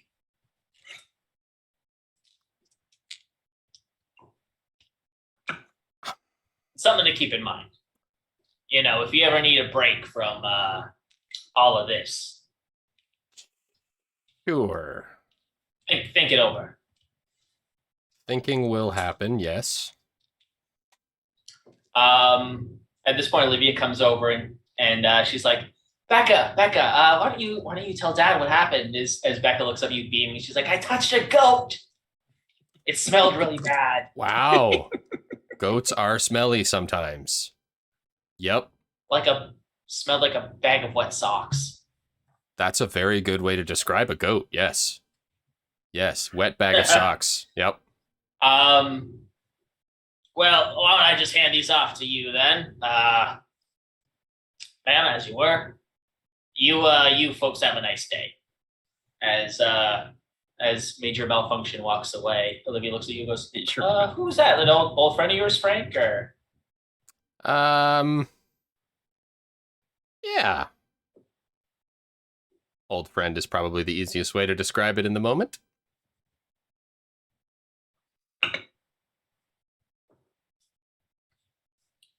Are the kids all having right. Wink, wink, nudge, nudge. Never mind. fun? Well, we kind of had to Same go old, out. We same kind of had old. to pull out of there a little bit. Ashley tried playing the clarinet for the goats, and it kind of riled them up a little bit. So we're just pulling the kids back until the dust settles a little bit. Yeah, that's a good call. That's At this point, Yeah. I think Stuart and Kelly rejoin as well. Mm-hmm. Oh, thank God. Telly. Here.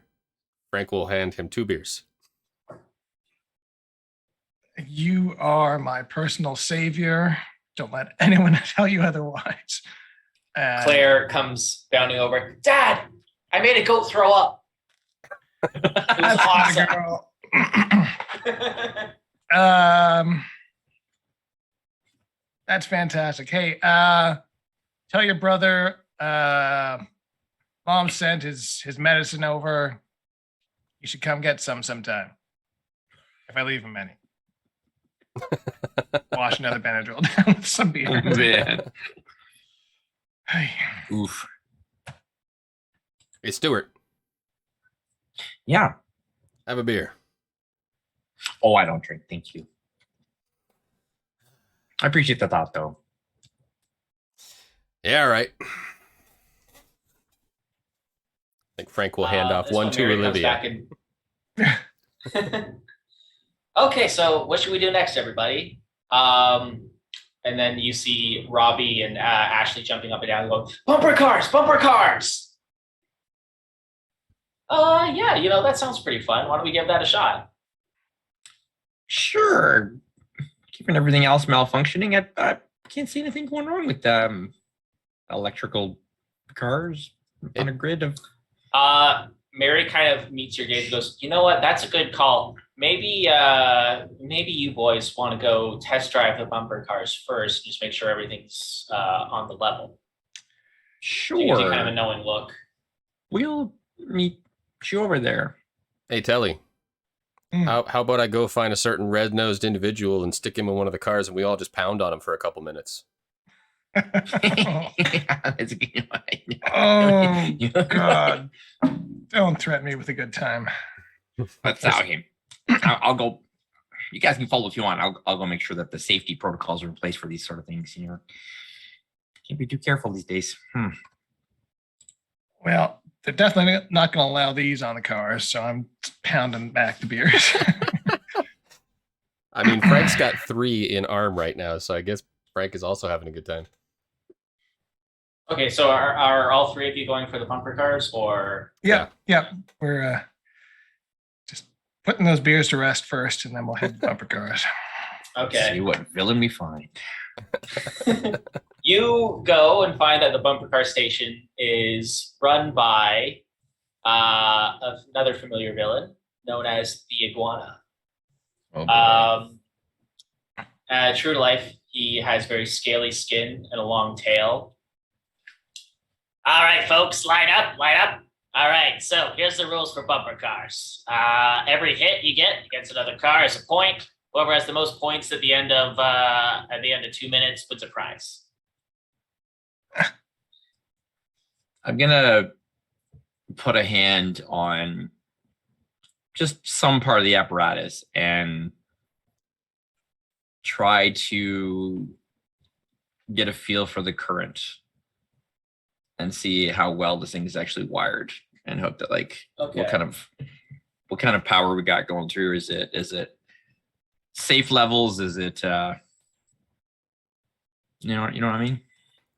It seems like you're trying to blend in. I am, and this is gonna give go me a horribly. roll of 3d6. This is gonna go absolutely horribly. Yeah. Oh, ooh.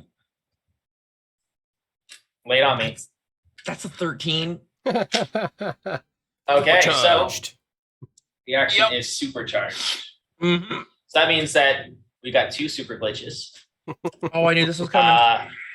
You roll 1, and then I'll roll 1. Okay. Who wants to bet this is a 4?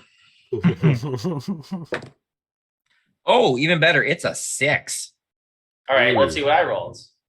I got a 3. So, you unintentionally activate one or more of your specific superpowers, Mhm. and you perform the action in a way that draws unwanted attention. Yep. Well, I'm guessing the superpower activated here is going to be lightning because, given the situation, I will say that as you try to read the mechanics of like the control station for the bumper cars, you accidentally sent a surge of electricity into the machine as it goes, psh, and then a cloud of smoke just puffs out of it. And as this happens, the iguana looks at you and says, sir, I'm going to have to ask you to step away from the apparatus, please. Leave that to the professionals. I gotta tell you, these machines, you guys are not running a very safe show here. All right, I'm going to take a quick look under the hood, everybody. Make sure that this thing's still operational. And then once I give you the go-ahead, you can all get the cars. 1 second. As soon as he ducks As he his head goes and below the says- hood, I think Frank is going to try to teleport into a bumper car. Frank is a little happy, I think, enjoying those beers on the way over. Three in that short. Yeah, and everybody else has been showing off, so I think Frank's going to show off a little bit. When the iguana's not looking, he's gonna teleport into man. one of those cars. Okay. So is this you trying to blend in or I show I think off? Frank is trying to show off with his new buddies. Okay. Or just be straight up be super. Well, I would say show off because he's like, Yeah, "Hey, look, all these yeah. guys have been showing off what they could do. I need to show off what I can do." Okay. So you're gonna teleport. You're showing off. So 2d6. All right. That is a 4 and a 1 for 5. Wow. Look at So the that. action works perfectly as intended. Hey. You just go bloop, and then you just manage to time it perfectly, so it looks like you just darted in really quickly. 2 hands on the wheel. All Everyone's right, like, guys, "Oh, let's wow." do this.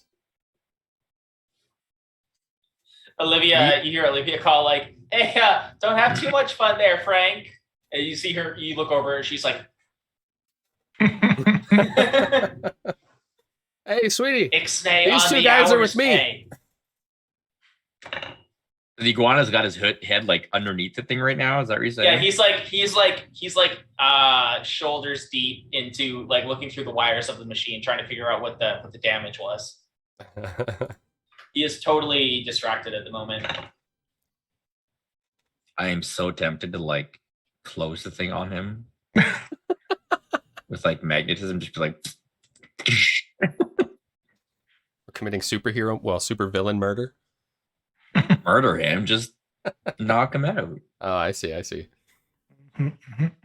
so you're trying to give him a bit of a jolt. I'm gonna hold my tongue, hold my powers. I'm like the two of you. You see. There's like that super calm demeanor that Stuart like keeps on him. There's a moment where he's just like,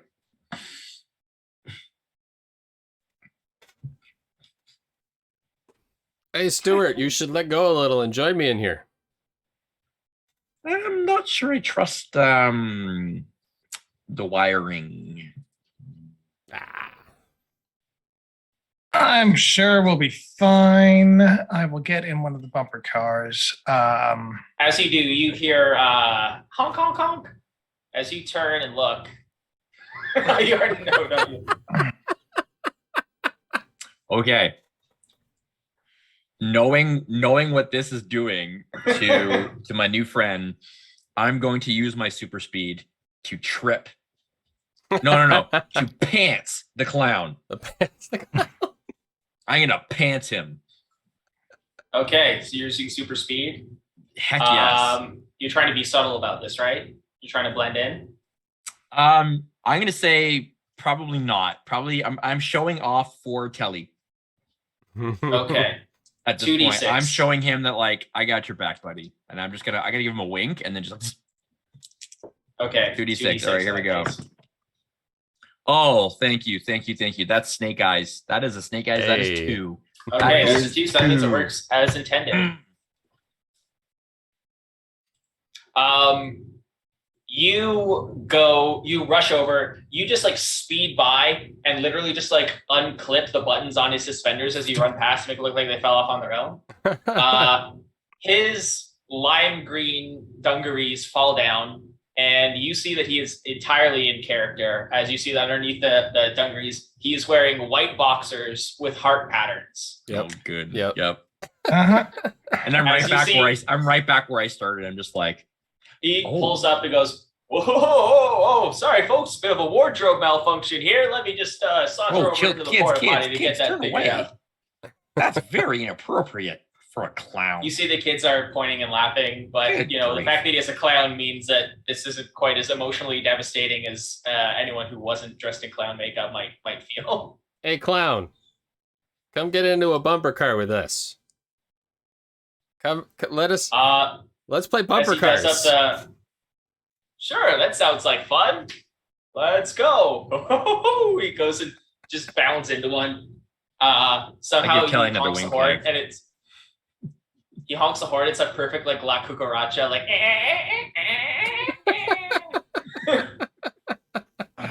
This guy. At this point, the iguana pulls his head out and goes, "All right, I think I got this thing ship shape again. All ashore is coming ashore." Let's do this All thing. right. I guess so. What could possibly go wrong? All right, gentlemen. In 3, 2, 1, have at it! As he takes a greasy handkerchief out of his pocket, waves it like a racing flag.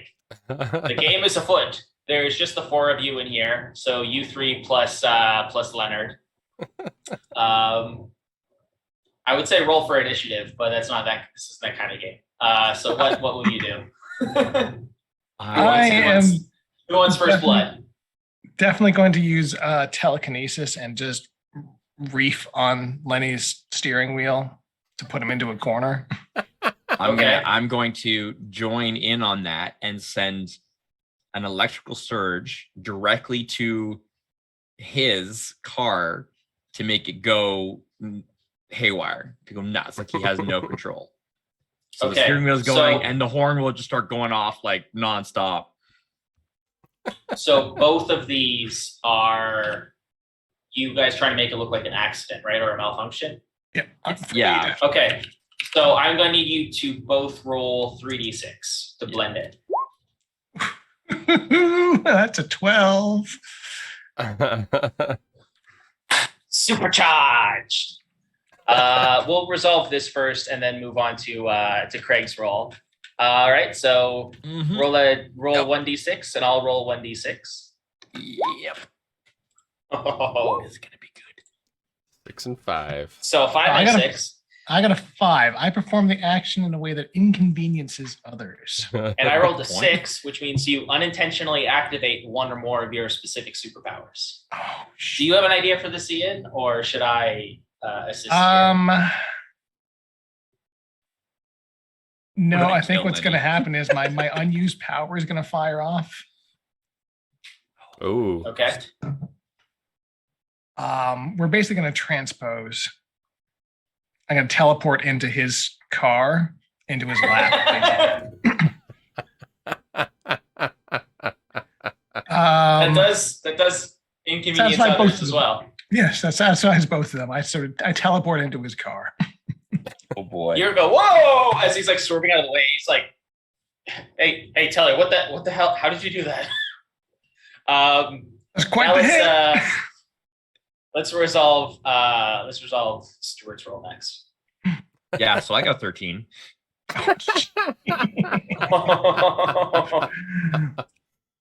Oh man. Yep. I will roll mine. My God. I rolled And I a will roll 3. mine. I rolled a 5. So you Unwanted perform the attention. action in a way that inconveniences others, and it draws unwanted attention. And it draws unwanted attention. oh, jeez. Mm-hmm. Here is what I think happens. You supercharge the bumper car that Lenny and now Telly is also in with a surge of electricity, with a sound of just screeching and sparks spraying up behind it. You see the bumper car with the two of them in it blast forward, hits the side of the bumper cart ring, cause it to fall down, which makes it into a perfect ramp. So the bumper car launches itself into the air directly towards Vampire Squid in the dunk tank.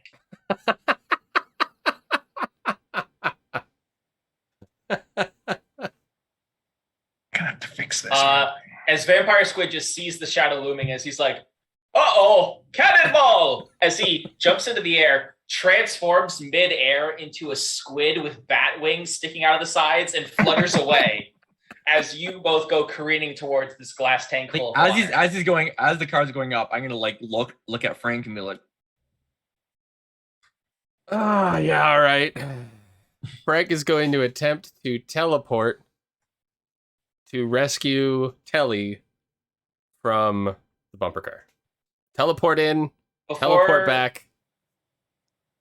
Now, before this happens, I do have to point out that I have been marking a tally every time you guys have a super glitch or every time you choose to be super. awesome. We have exceeded a certain threshold Ooh. no. of 15, well, actually 16 malfunctions. So I need to roll a die of my own. Oh no. Rocks fall, everyone dies. Mm-hmm. Okay. Mission failed. We'll get him next time. Interesting. All right. So, Mike, what was it that you said you were going to do? I would like to attempt to teleport to the careening bumper car, grab Telly, and teleport back to the bumper cars. So it's just I'm Lenny. not the one who needs saving. But it's all up. But Frank is like, I got to make Lenny look as bad as possible. So that's why. Figure clown soaked in water. He's not going to die. Surely he won't die. So this is you trying to be super then. Oh yeah, this is Frank's gone super here. In Okay, as much go super as he ahead. can with his inebriated Super state. Frank. And roll for me 1d6. All right, don't roll a 6 here. I rolled a 2. Hey. Hey. All right. So that means that the action works as intended. So why don't you narrate for me exactly what this looks like, Frank? I imagine that Frank is kind of driving his bumper car and he's getting ready to hit Lenny, and then all hell breaks loose. And Frank, just in slow motion, is watching everything go past him and flying up into the air and thinking, I wonder if I can turn this around for Telly here. He's gonna teleport out, grab onto Telly, say, "It's all right, buddy. He's gonna look the fool," and then teleport back into the bumper car area. Lenny, now Leaving the Lenny to solo go. occupant of this bumper car, goes careening, crash, glass spraying everywhere. There's a tidal wave of water that washes down the thoroughfare as you see Lenny's car slowly spin to a halt. Lenny's still behind the wheel. And then just one little jolt of electricity conducted by the water just runs up his body as his clown afro just poofs out. If anyone needs me, I'm going to go take another smoke break. As he just leans out of the car and just passes Like out. you're already on a smoke break. As you guys all begin to laugh and whoop it up, you suddenly pause as it begins to grow very dark. You think, oh, is that a cloud? As you look up, as a shadow begins to cast over the fairgrounds. As you look up, as an enormous saucer-shaped object of gleaming metal hovers in the air above you. A porthole opens at the bottom as descending on jetpacks, you see massive crustacean-like humanoids, each with one hand holding a blaster, the other hand just a huge lobster pincher-like claw, begin to slowly descend on jetpacks towards the fairgrounds. Attention, puny earthlings! We are the Decapoids from the Crab Nebula. We have come to take your valuable resources from this planet. Resistance will be met with summary disintegration. So I encourage you all to cooperate.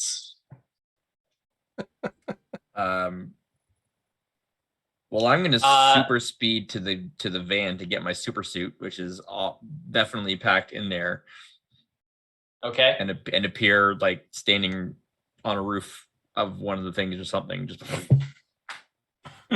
Roll to be super. I'm definitely trying to be a superhero. That's a 2. All right.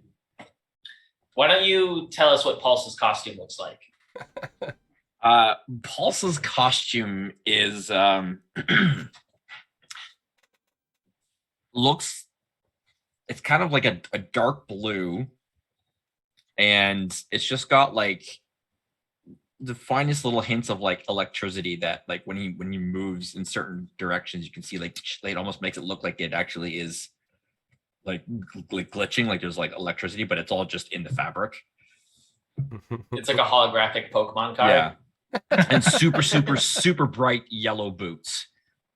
And the mask, like my hood is kind of like the half mask hood thing, whatever, and it's like all bright yellow, and it's got 2 blue lightning bolts going down both sides.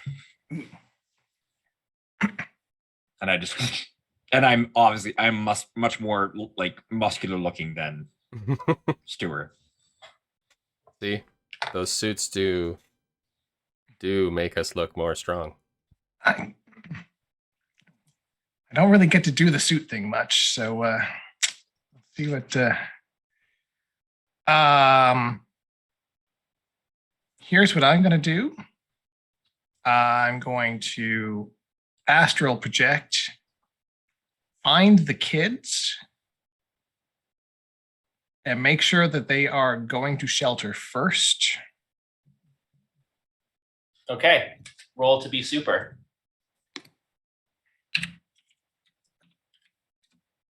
That's a 3. Hey, Nice. You see Olivia and Mary are herding all the kids as a group trying to get out of there. Awesome. As they're leading them, however, you do see Robbie trip on his shoelaces and fall to the ground. Mary goes and immediately turns back and tries to run back to him, only to be suddenly met with just one of the sort of like flagpoles, one of like the podiums of PA systems being knocked over by an errant laser from one of these decapoids, falling to the ground, bursting into fire, separating Robbie from Mary.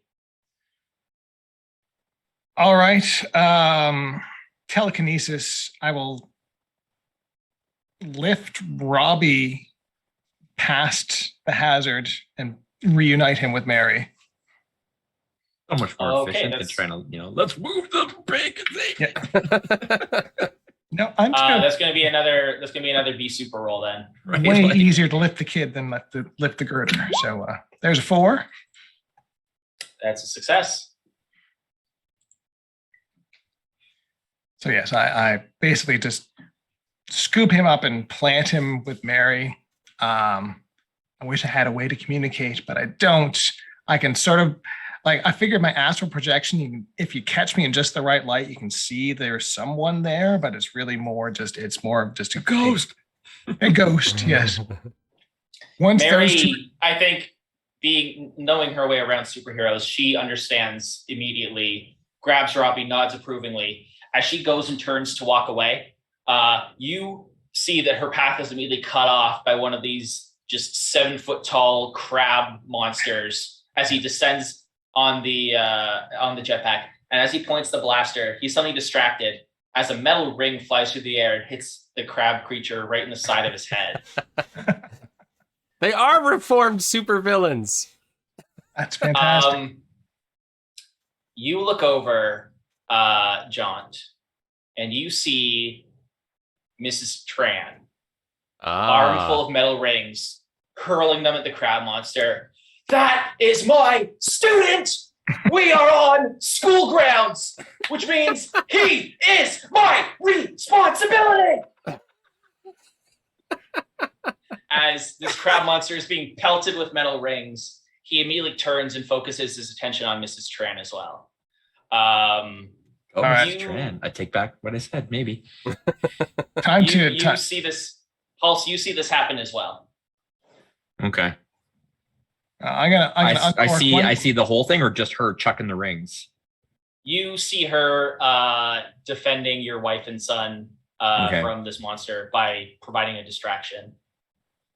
I feel like my wife's got like an anti-bad guy gun, like taser something or else with it. Like, considering who she works for, but maybe not. Anti crab spray. That's right. Yeah. Some days you just can't get rid of a crab. All right, I gotta try one more thing then. And this one is very taxing for me. It's kind of my once per day usage of this kind of power. And I'm going to transpose my physical body into the place where my astral form is. Okay. Ooh. So that's my teleport. When I arrive, I'm going to be in costume Ooh, yeah. as Describe your Jaunt. costume for us. So Jaunt is it's basically like an all-white costume with just sort of a blue face mask and sort of blue accents down the arms.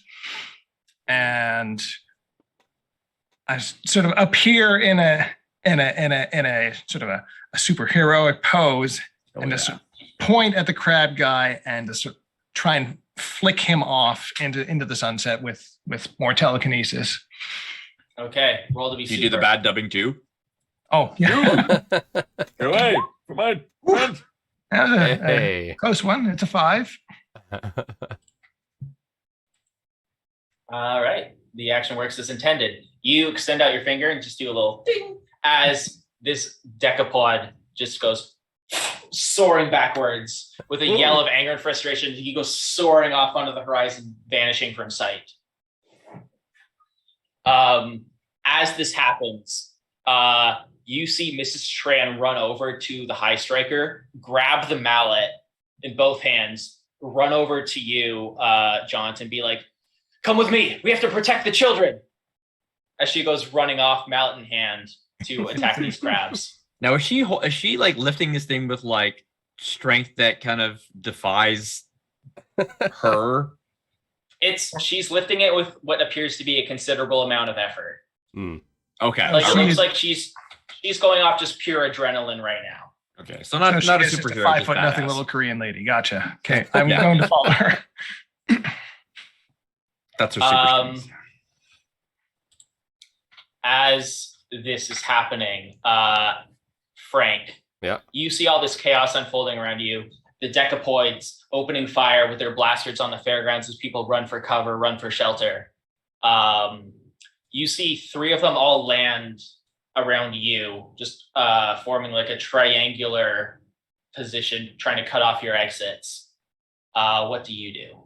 Well, that fanny pack is practical.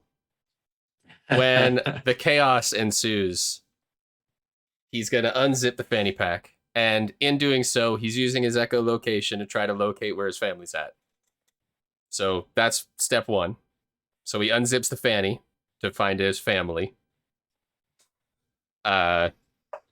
Assuming I get the same information as everybody else. Then he's going to reach his 2 hands into the fanny pack and he's going to pull them out, and full Iron Man 2 style, he is going to be enveloped by a super suit that is somewhat metallic. As it wraps around him, his suit is mostly orange with flares of red striping down the sides. He gets a little And helmet that Psycho comes up. Fox. Yeah. Well, kind Does of. the helmet have ears? Does it have little ears? It has little Batman style ears, but they're fox ears. Yeah. And I'll just say it's head to toe, full coverage, like a nano metal kind of suit, super suit. Awesome. And emblazoned on his chest is a big E, and in behind the E is a smaller E and a smaller E and a smaller E and a smaller E and a smaller E, because it's echoing. Oh, it's like an echo. Yes, it's The like an echo. echo. Echo D. Yeah. So if he is then surrounded, then I believe that Echo Fox will go invisible and start running around and smashing fools with his fists. Okay, roll to be super. I will roll to be super. I rolled a 2. So I am All right, super. so the action works as intended. Yep. You turn invisible, and as the decapoids look around in confusion, there's a crunch of carapace as a fish-shaped dent just appears right in the chest of the first one. The second one, his head gets dented inwards and as he gets knocked away. The third one, looking around, swinging his claw around, he raises it to smash it in the air. And as he does, he is suddenly blasted backwards, not by you, but by a blast of pure radioactive energy, which sends him careening backwards and crashing into a nearby stall. Frank will look over his shoulder. You look over and you see Major Malfunction standing bow-legged, sweat on his brow. You see a perfect hole burnt in his camo shirt, still smoldering. Underneath, you see his bare chest, set in which is a little pulsing reactor. As he throws his head back, goes, "Hoo-wee!" I haven't had this much of a workout since our little tussle back in '94. I think Frank at that will teleport back to Major Malfunction with a fist out. Let's do this thing. And then go for a fist bump. All right. Let's have a bit of a crawdad boil here. What do you say, EF? Oh, yeah. And it's EPH. That's not how you spell fox. Woo! As just a beam of energy shoots out of his fist, shoots out of his chest, as he flash fries another dozen of these decapoids as they begin to descend towards you. I think Frank will go invisible again and start rushing around smacking fools. As this is happening, Pulse, you feel something heavy tap you on the shoulder. As you turn around and find yourself face to face with Brickfist. Hey, you're good with machines, right? You could say that. He looks up at the UFO, the flying saucer that's currently hovering above the carnival grounds. Now, I might not be the sharpest crayon in the drawer, but Clearly. if I could get you up there, do you think you'd be able to take him out of the source? Absolutely. I will fry that thing to kingdom come. He gets down on one knee, puts his 2 brick hands together at his feet. He's like, I'll give you a boost. All special. Trust me. I'll step on it and like crouch. I'll like crouch right in and get my full like spring load kind of ready to go. Brickfist bends his knees, and then with all of his strength, hammer toss sends you launching straight up into the air, rocketing through the sky towards the UFO. As I go up, I'm gonna like pull the electricity, like because I'm standing on the roof of the bumper car thing.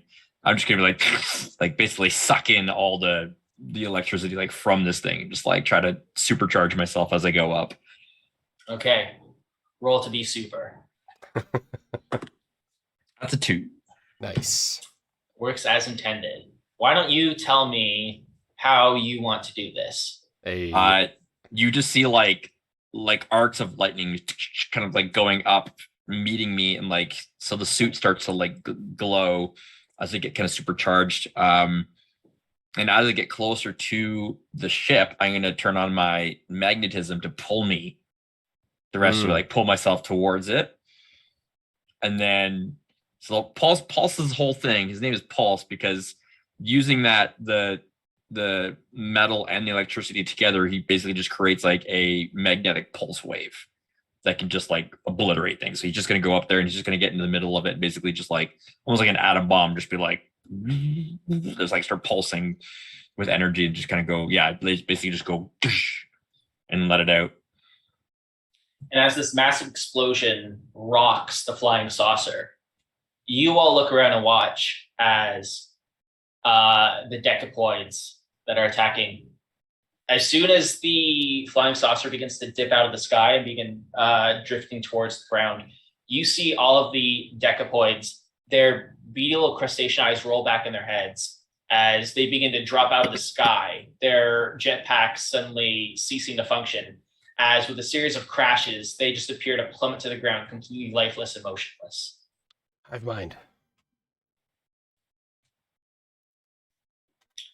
As I imagine I drop out of the sky too, just like I'm just dropping now. So as he is falling, I'm with Mrs. Tran, and I sort of go still, and my super suit has basically a lock-in mode, so it'll go into protection mode so that I can astral travel out of it and not get the crap kicked at me. So it basically goes into lock mode, and I astral travel over and basically catch you with my telekinesis and lower you to the ground. Okay, roll to be super. My hero. Here's where you roll a 6 and it fails. Oh, it's a 2. Hey. It all happens exactly as you narrated it. And you can see that I'm like super spent too. Like that was like as everything. Big thing for me. So yeah, I'm like, thanks, friend. As you begin to lower towards the ground, you see a bat-winged cephalopod flapping through the air towards you as it hovers around, and you hear Vampire Squid's voice say, "Over here, we are setting up a first aid tent. Follow me." As he goes flapping away. Carry the unconscious form of Pulse to the first aid center. Oh my gosh. Mary's probably already on the phone at this point, like getting control to come in and like clean up. As you land, Jaunt, you see someone run up to you. It's Lenny. His makeup is smeared. His clown nose is gone. He's removed his wig. He runs over to you. He goes, "Oh, Jaunt, thank God you're here. Listen, we're setting up a triage over by the tent. Could you use your astral projection to look and see if anyone else is injured?" Yeah, I'm in the middle of something right now. I'll get right to that. I promise. Why don't you start rounding some folks up and get them there yourself? And yourself. You look like a mess. Thank you so much, Jaunt. Don't let the other suits hear it, but you've always been my favorite. As he goes running off. Gosh. Now he's a Flash Thompson too. Oh, you. Oh yeah. All right. So yes, once I've got a pulse delivered, then I will start surveying the grounds, making sure that everyone is looked after. As you're projecting around, you see Frank standing with major malfunction. The latter of whom is kind of leaning against one of the still standing carnival game tables. He's got like one hand to his chest, breathing kind of heavily, looking like he's trying to steady himself. He goes, that was quite a bit of a workout on the old ticker. He bangs his chest with a metallic clang. He's like, I think I'm going to need a minute. That's fair. Good work, Major. Well, just good to know I still got it. You know what I mean? How close are they to my physical body? I'd say probably close enough. All right, I'm going to return to my physical body and dash over to them because I've got Claire's EpiPen if we need to jumpstart this guy. So Jumpstart his heart. I packed my stuff that I need for my kids. Do you need a Benadryl? I've got an EpiPen. You're looking rough, man. I'm all right. I'm all right. He fishes into his pocket and takes out some nitroglycerin pills. Okay. I just gotta, take a couple of these and I'll be right as rain, not to worry. Oh, hey, aren't you John? In the flesh sometimes. Didn't we have a bit of a tussle back in 03, maybe 05? Yeah, no, I seem to recall putting you down kind of hard, and I'm feeling a little guilty about it now. Water under the bridge. I was a different guy back then. Not to worry. I was going to say, you're actually a reformed man. I'm impressed. Well, they say crime doesn't pay. And, after a while, you guys start to think about going straight.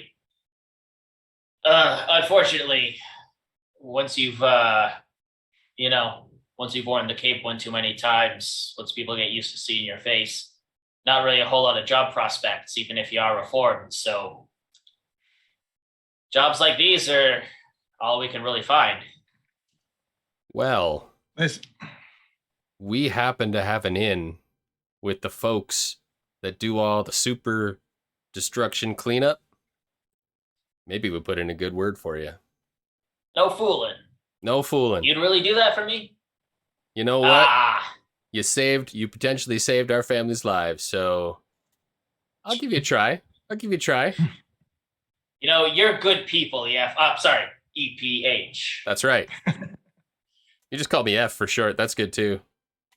EPH, that's what that spells, I like the sound of that. Yeah. All right. Woo! I'll go sit down. One too many deep fried Mars bars, if you know what I'm saying. Mm-hmm.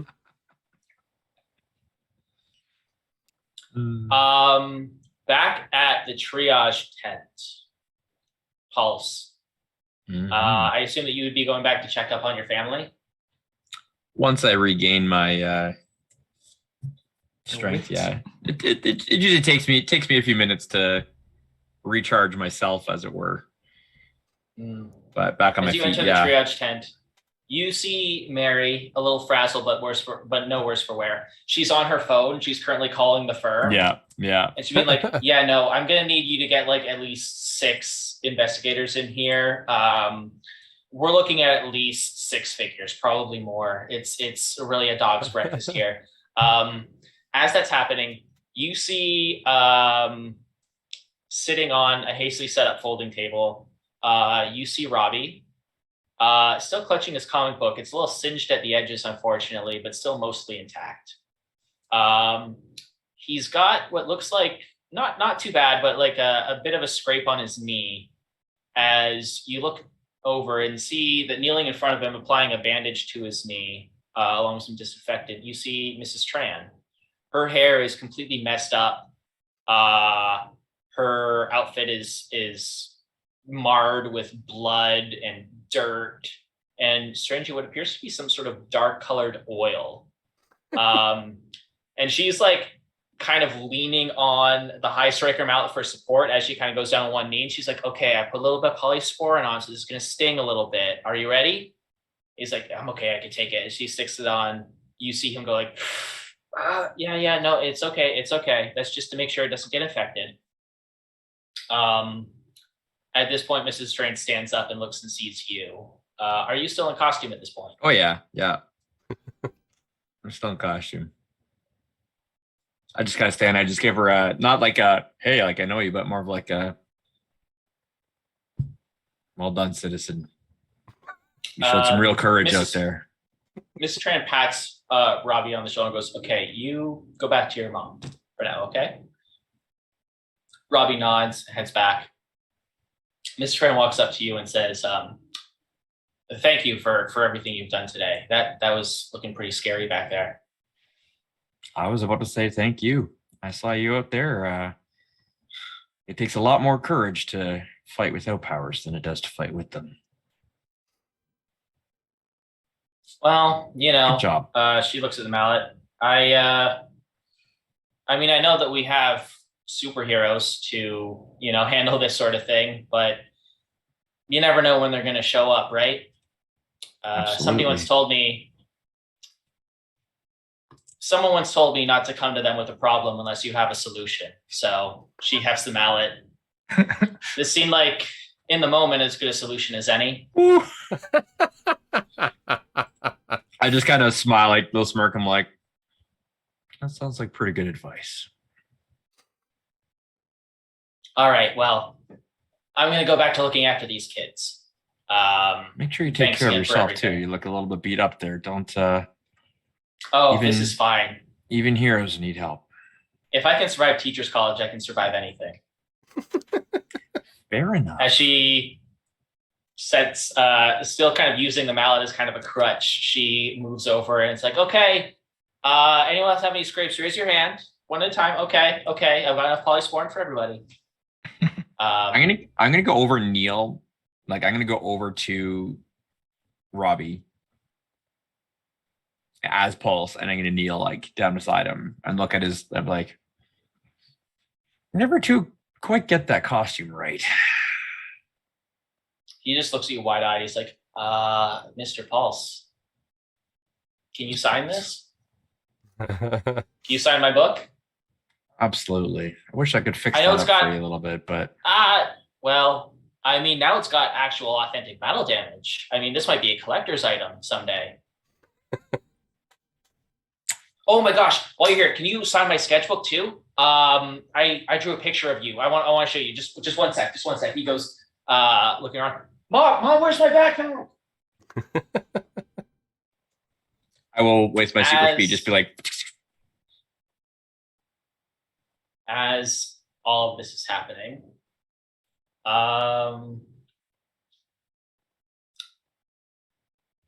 John,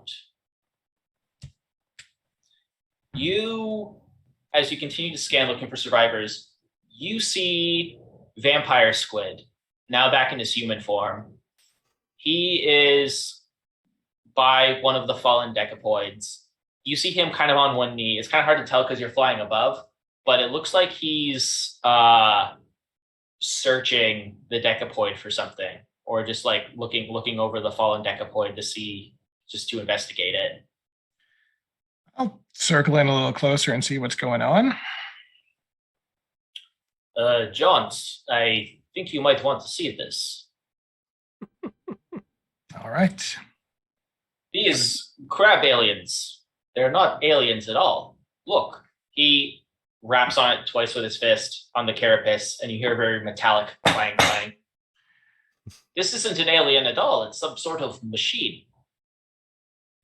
Robots. Hey God, you have super strength. Yes, see if you can help me pull some of this shell apart.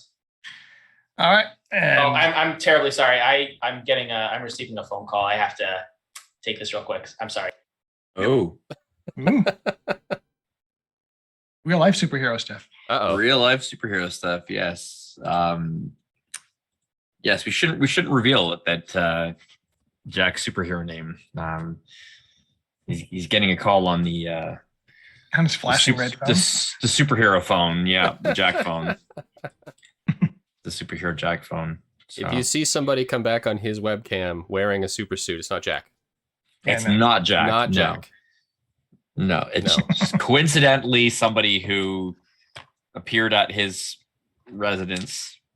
That's why he got the call. It was a warning call. There was about to be a super incident. He needed to get out. That's right. That is exactly it. His location is classified, which is why he has the green screen in the background there, so that we don't know exactly where he is. No, it's not. He's not. There's no reason for him to be classified at all. He's just an average Jack, really. Just totally. We totally did not reveal Jack's secret identity at all. Sorry about jumping away. Jack, exactly hey. We were just talking about something that had nothing to do with you being a superhero. I mean, because you're not. That's not. You don't have. I'm sorry that I had to jump away at literally the worst time. But okay. As long as you've solved the crisis and everyone is safe. And you took your mask off before getting back on cam. That's important too. So Vampire Squid, he's going to just kind of gesture to help you pull like a piece of this like metal carapace off. Yep. So I guess this would be a B super roll. All right. So I guess if I was flying over doing an aerial survey, I've been astral traveling. So this is me using my telekinetic power to just bust this thing open from my astral form. Yeah. Although maybe it's a 5, so I'm good. Works as intended. You extend, and with the sound of crunching, screeching metal, you pull one of the sort of the chest carapace plates off of this fallen decapoid. It comes free. And sure enough, you see wiring and electronics underneath. But that's not all you see. As you and Vampire Squid both crane your necks to look at the inside of this thing, you look at the backside of the metal plate that you just pulled off. And there is a very familiar symbol engraved on the inside. Yep. Mm-hmm. You see the logo of the Integra Corporation. Yep. And that is where we will end this one shot. So much for his integrity. I figured it was either going to be Integra Corporation or it was going to be my employers. It's going to be Gritco got involved somehow, and they needed cutting tools and abrasive products. I mean, what better cutting tool? I thought that maybe it was going to be revealed that Frank was actually the bad guy. I didn't know that, but I was like, well, why not? It was Mrs. Tran all along.